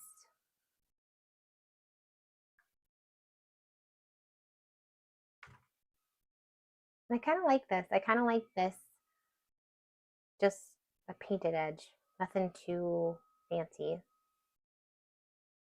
And we have glazing for the rest of those shadows over there. Happy with that.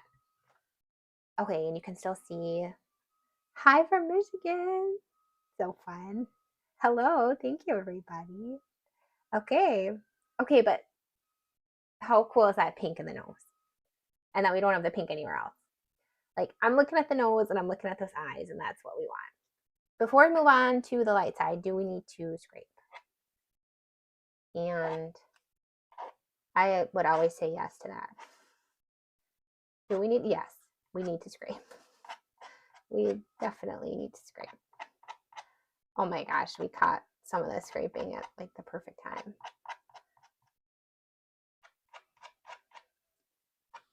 And you have to clean it off, otherwise you kind of deposit it on the next scrape, which kind of looks, I don't like the way that looks when I do that.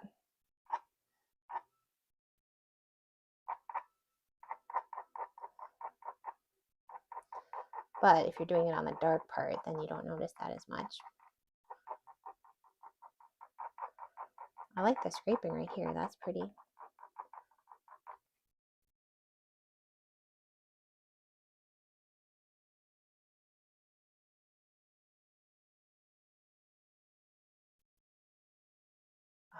Just this area, how it granulated at the other lunar black, it makes the colors you mix with it granulate too.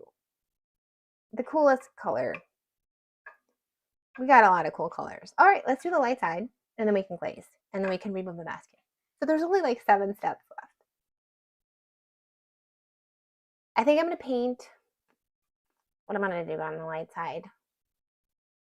I'm going to paint with water. And right now in my head, I'm thinking, okay, what do I want to save as the white of the paper? In general, I think I'm going to just try to not paint dark. I want to paint lightly. So I'm trying to think, what does that mean for the white space on the paper? I'll paint this dark spot. There's another dark spot right here. We have the nose right here. So I'm kind of pulling some color here, right there. And then I'll paint this dark part of the, so same as here over here. And then this pretty gold. And I'm telling myself I can always paint more. So let's just start with this. And I can always pull color into it. There's always more you can do. You don't have to stress. So I'm gonna grab this again. Light side is super gold.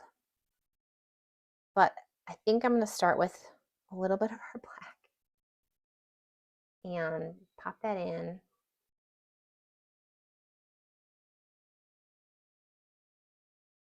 This lunar black too, it's going to spread so much that I don't want to stress too much that I'm putting too much down.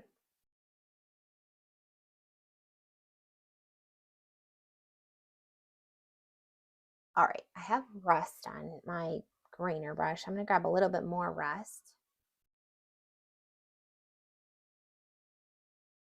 So I did kind of go dark to light again. Started with black, doing the rust now.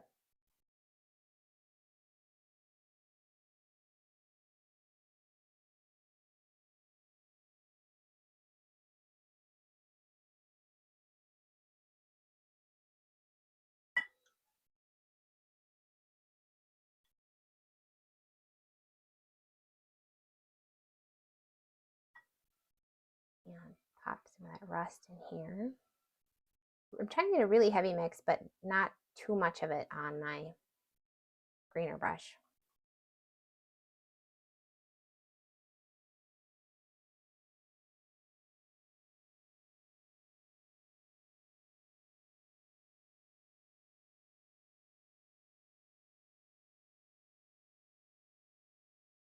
Gold here. Let's put a little bit of rust down here. All right, now I'm going to switch to our gold.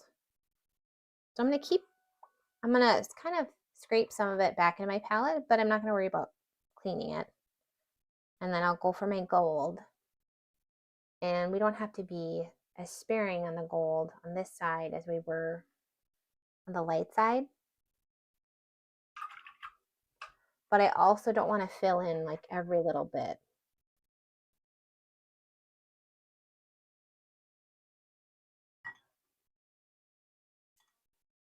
All right, so I have some on my round brush too for those softer bits of gold that we want.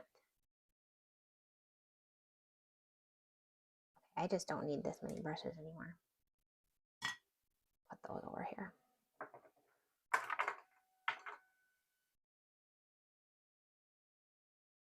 Have my little softening brush right here too.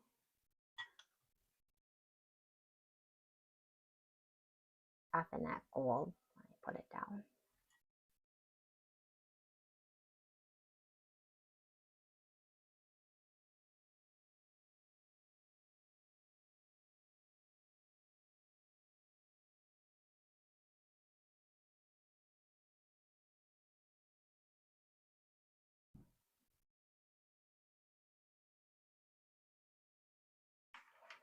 We can have some fun with the brushes, the brush down in this area.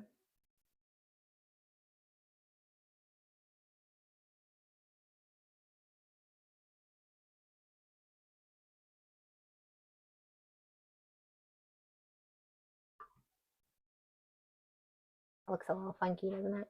Oh, I'm gonna use clean water, or my yellow water, I should say, for this part.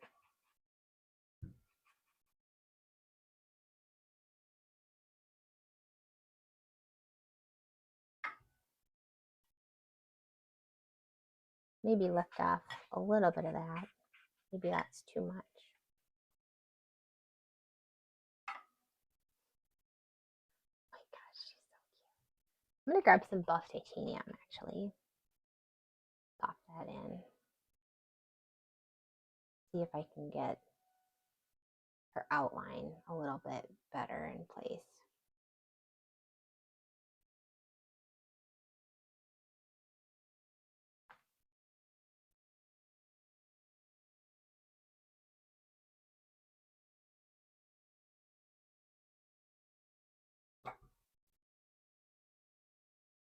Maybe grab a little bit of our purple, like a pink, heavy on the pink, but a watery mix of our purple for this part.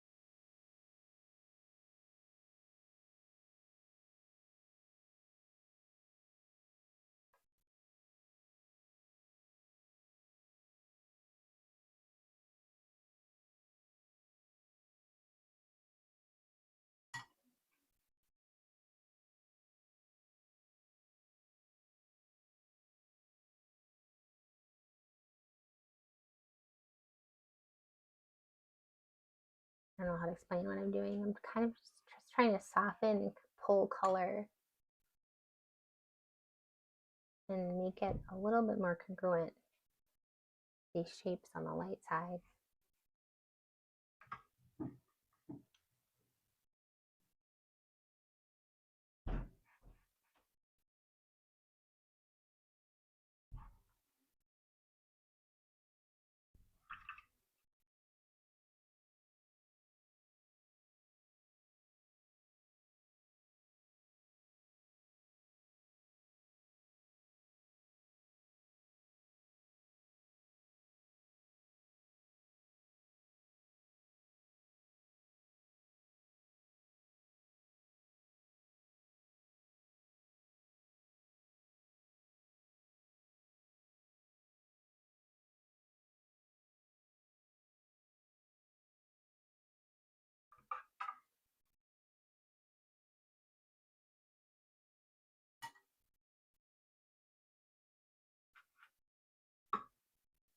I'm lifting a little bit.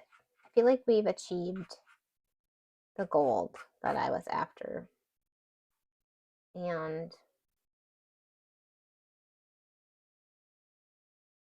I don't know if it needs quite this much. It'll stain it in a pretty way, but we can still lift it off a little bit.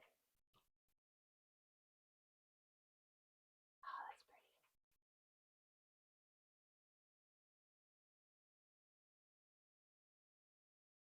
That's really pretty.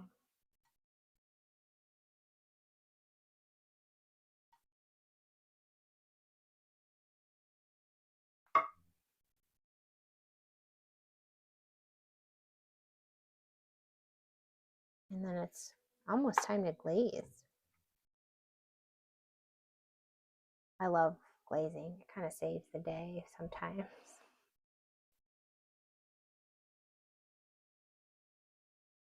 Put a little bit of purple there.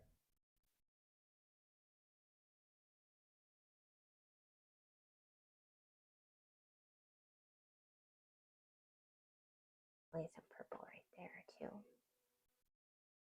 That's cute. That's almost cute without any softening. Thank you. That's a really good question. What kind of paper and paints? I am doing Fabriano 300-pound cold press. Love Fabriano paper. Also love Arches paper. And I'm just using Fabriano because it's a little cheaper. So more bang for your buck there. And my paints are Daniel Smith, except for that quinacridone rust, this beautiful brown we've been using. That is M. Graham. But I'm testing it out. Maybe Daniel Smith's quinacridone deep gold is a good alternative. We'll find out. I bought some, but it's not here yet. kind of love that amount. Sometimes I have to look at it without all this stuff on it. It feels like it's so underpainted, but it's really pretty like that. It just needs some glazing, and it needs some greener brush details.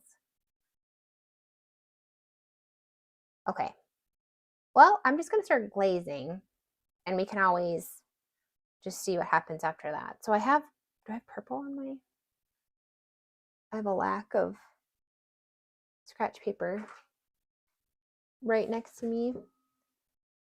I'm just gonna test it out. I do have, oh, like, yep, I do have a pretty purple, but it needs more pink in there.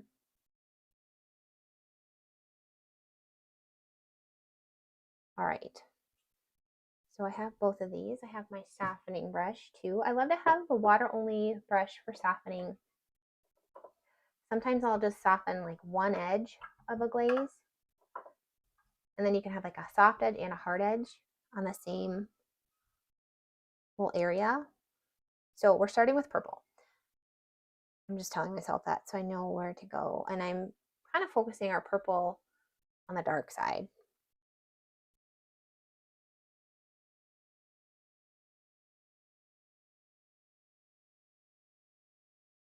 I'm hoping this is somewhat decently dry enough.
Oh man, I'm tempted to pop some blue into our purple. So I'm going to try that. I'm going to see what that looks like. If we can still avoid green. It's a bold choice. But we're going to see.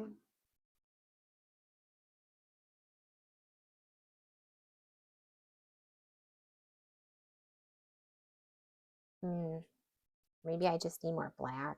Maybe I just need to make it like a gray, a watery, like really dirty water. I'm going to do that. So it's almost basically just lunar black, but a lot of water in there. And we're going to see if we can get a nice glaze with that. I really just love how the blue is right here, and I don't really want to put blue everywhere else. So we'll see. I'm trying not to lose my beautiful scraping that we worked so hard on.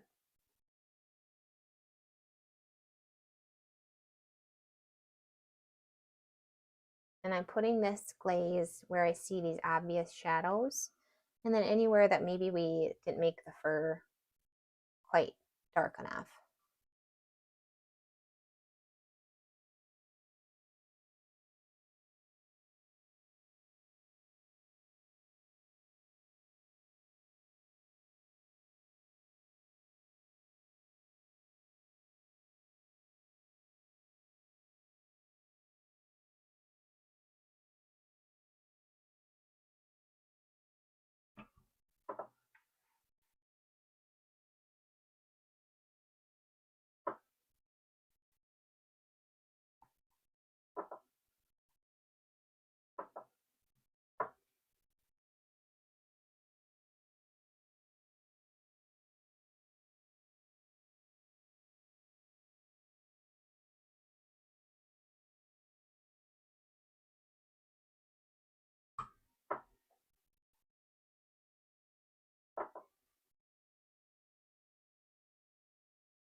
And I try to be quick when I glaze so I don't disrupt all that really nice detail work that we invested in earlier.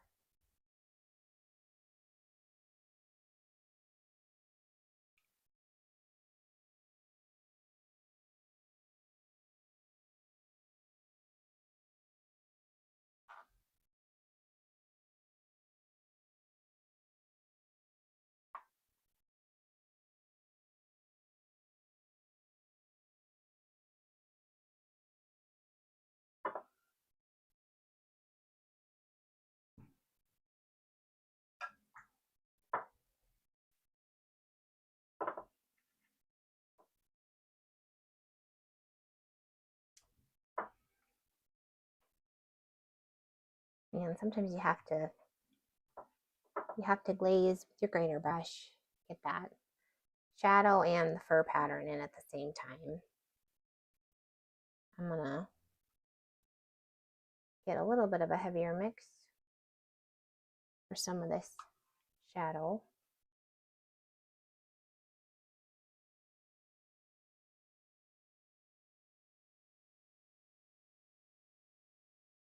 Kept a little white highlight right under that black part of the lip.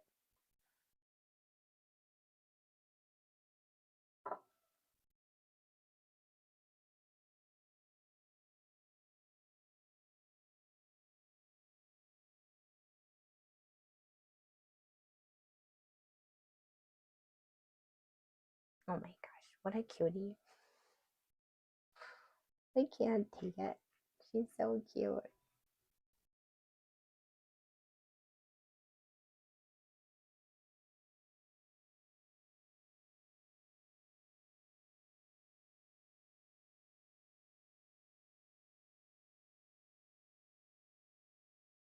I'm gonna drop in some straight up lunar black.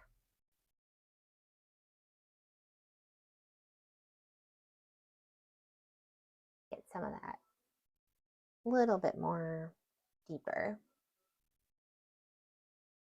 There's so many whiskers right there. It's almost hard to see what's going on.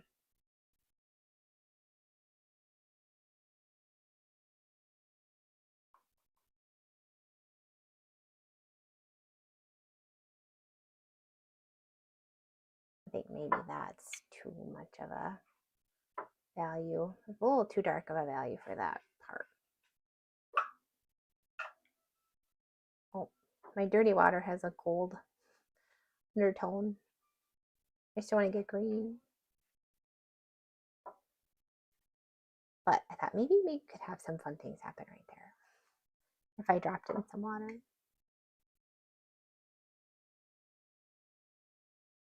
I like that. No, I don't know if I like that.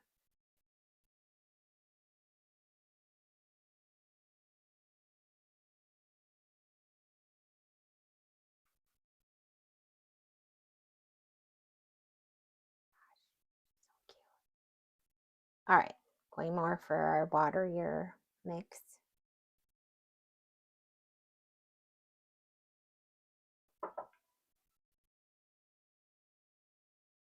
This is a challenging part because you're balancing a lot of things, trying to get values and fur patterns and not overpaint it at the same time and not get green. So it's not easy. It's the real deal right now. So just, take it slow and be kind to yourself. And remember, there's always lifting. You can always lift.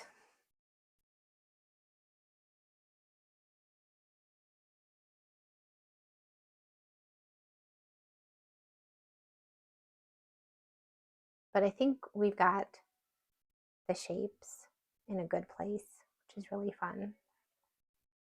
The shapes of her features, kind of what I mean by that.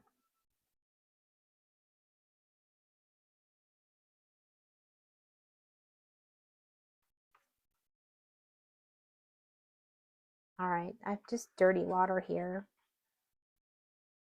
So I thought, well, I could make some more shadows, kind of finish. You can kind of see what we're doing over here a little bit. She's so cute. Maybe make it a little bit pink.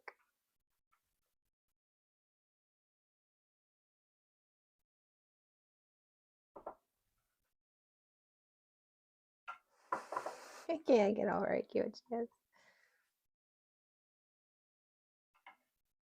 I like that. Just a little bit, a little brush stroke suggestion there. That looks really nice.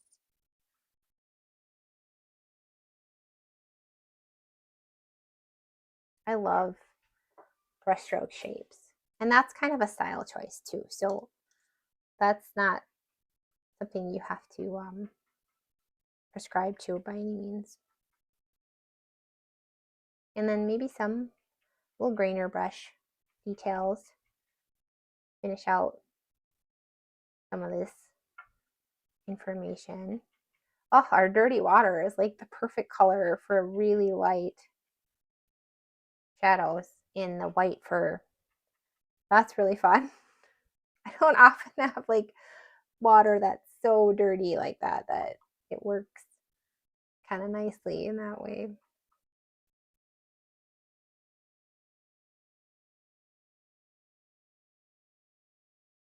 Oh, fun.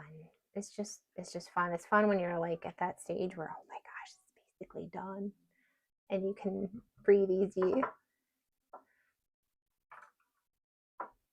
my gosh. We're so happy. Oh my gosh, my water's so dirty though. There. That actually was perfect. Had a spot I didn't care for. Okay. I love it. I think we need to get the darks darker. But otherwise, in an awesome place in terms of everything. I love this nose. I'm so glad we didn't mess with that part too much. I think I should glaze over that white part eventually. But right now, for the time being, it's really, really pretty. I'm gonna grab my, and I know we've been at this for 2 hours already, so thank you all. Because this is a real deal. 12 to, yeah, 2 hours, not 3. I like to, when I'm thinking about values or intense detail, I try to, well, values is important everywhere in the paint, but right now I'm focusing on, okay, what detail is needed around the eyes. And in terms of fur pattern, value, color, I think we got there, unless there's green. So if you have an area where that's like a lot of green, you could rescue that with some pink if you need to.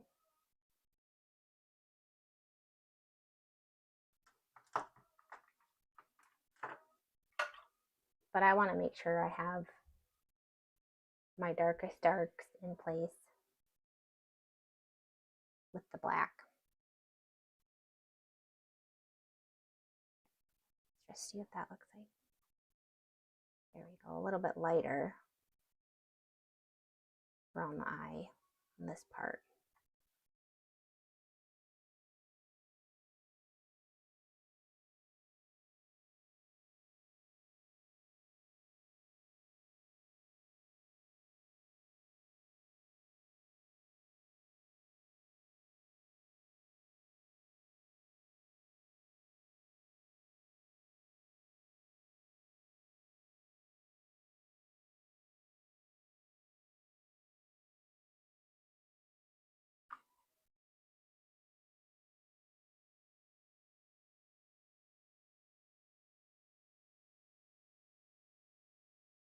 Like not putting anything down. Nothing's coming off my brush.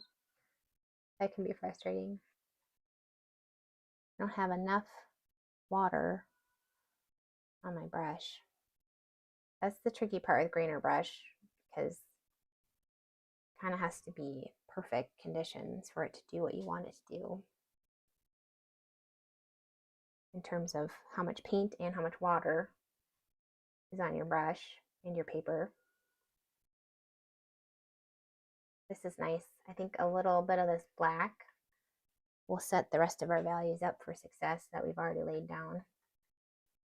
And hopefully we won't get green because our gold is dry. That's my hope. And when I'm putting this down too, I'm hoping that I don't cover up other cool things that have happened on the painting that I really like. So it was scraping or blooming, different things like that might have happened that look really neat.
I'm still just working with my greener brush.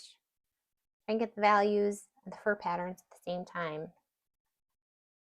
without being too fussy and without covering up a lot of the really pretty stuff that we've already done.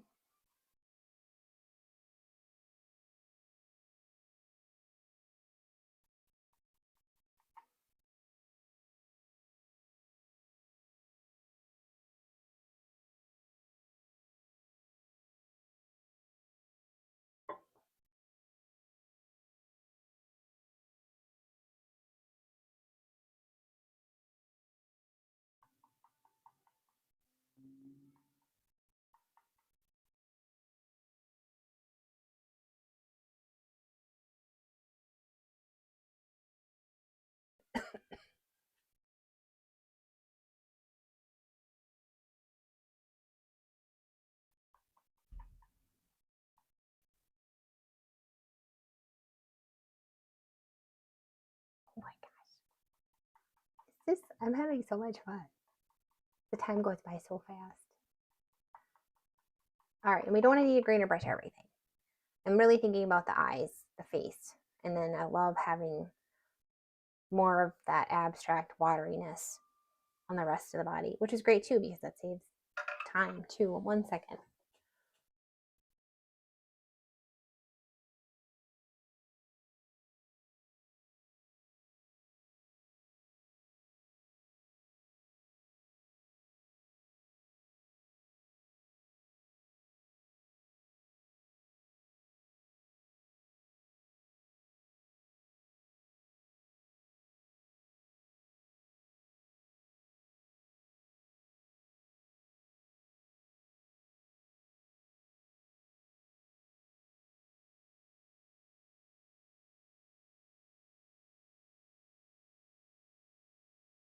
I'm back.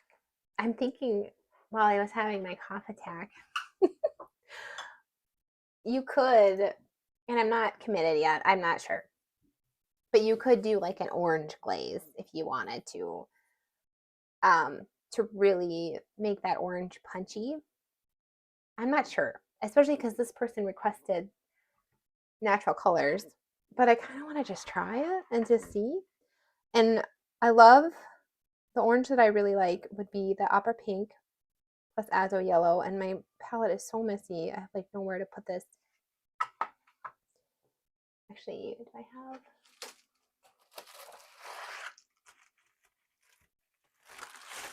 I have my little workshop palette here that I use for my fish workshops.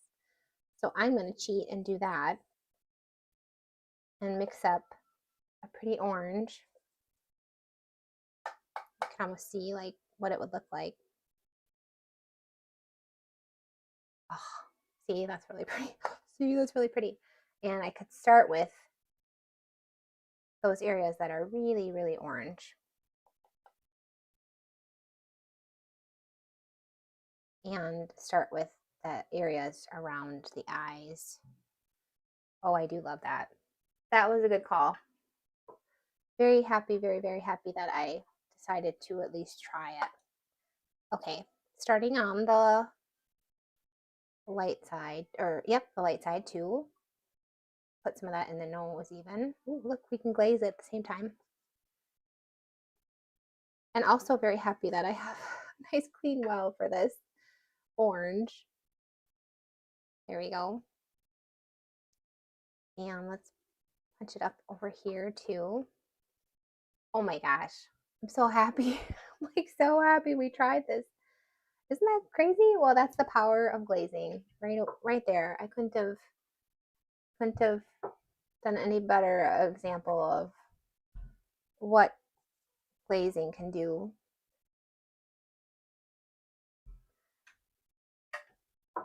Now the trick is don't do too much.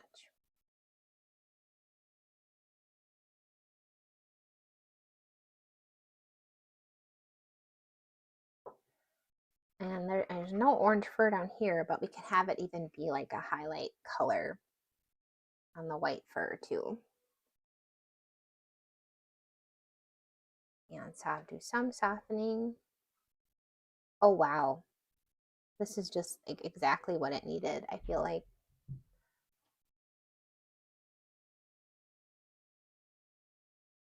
Pop, another pop right there. Oh, it's so pretty. And I'm gonna just, sometimes I get ahead of myself.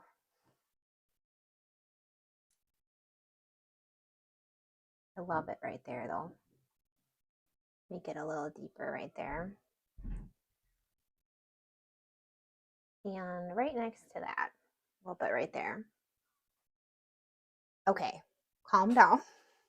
Let's calm down. And I'm gonna make it a little bit congruent by popping some on this side too. Maybe more watery mixes of the glaze. Be a good idea.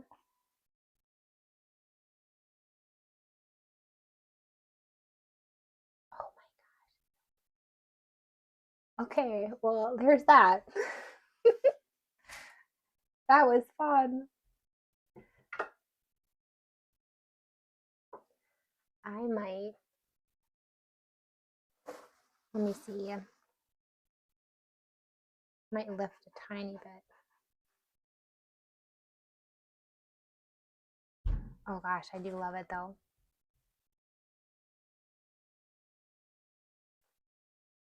I think less is more though. So I'm able to lift some of it off, which is really great.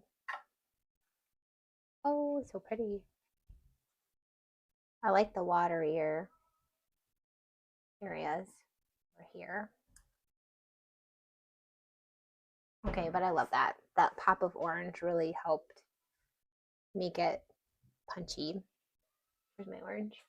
A little bit more orange right there. A little pop.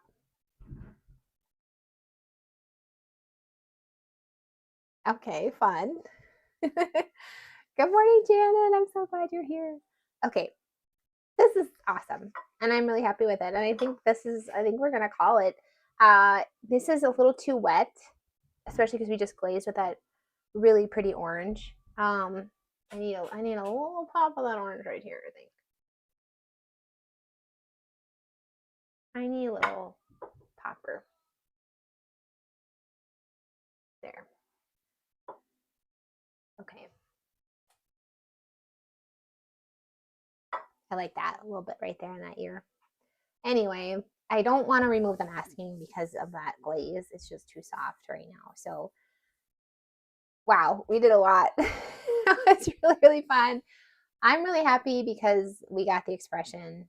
I think maybe I need to put a little, refine that edge of the eye maybe, but the expression's on point. It's gorgeous. I'm going to tell you though, once this dries, I'm going to remove the masking, soften those whiskers. That'll look really nice. And then I might put another little layer of black outline on the eyes. But I think that's it. And then maybe some splatter. I don't know. I think at this point though, it's a good idea for me to just take a step back because we've been at this for a little while. And boy, it's been really fun. So how fun are cats? I can't believe her. I just love her expression so much. And the whiskers will be fun too to kind of maybe even you could come kind of finish the whiskers on that side if you wanted to. But we learned a lot. We did a lot of colors. And I think my favorite thing is the pop of pink here and the pop of blue right there. And then that's it. That's kind of like the only places that those colors are. So thank you, members, for choosing this. I think you chose very well. It was super fun to paint. And if you like learning with me, I'm so excited. I'm starting a Masteryist cohort May 5th, Tuesday. It's going to be once a month on Tuesday nights, first Tuesday of the month. And it's 2 hours and you get to meet with me and I do some demos and some teaching. And then everybody has the kind of homework that they've worked on the previous month. And then we all share kind of what we've been working on that month, what we're struggling with, what we are celebrating, and we're learning from each other.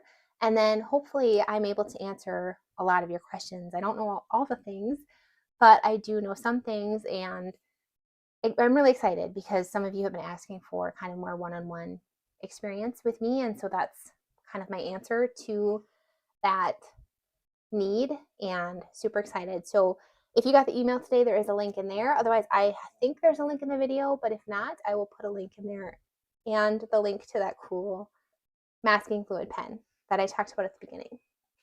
I see one more thing. When I look at my monitor, I can see the cat vertically instead of horizontally. And sometimes I see more things from that. And it's actually kind of cool. So I used to, when I am not filming, I kind of remedy that by standing up and looking at it from that angle.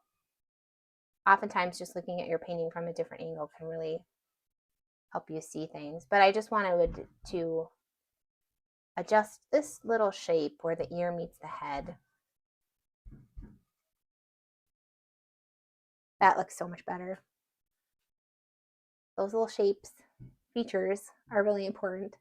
Anyway, that was really fun. I can't believe how fun that was. I'm over the moon about it. Thank you so much. This was awesome. You guys are the best.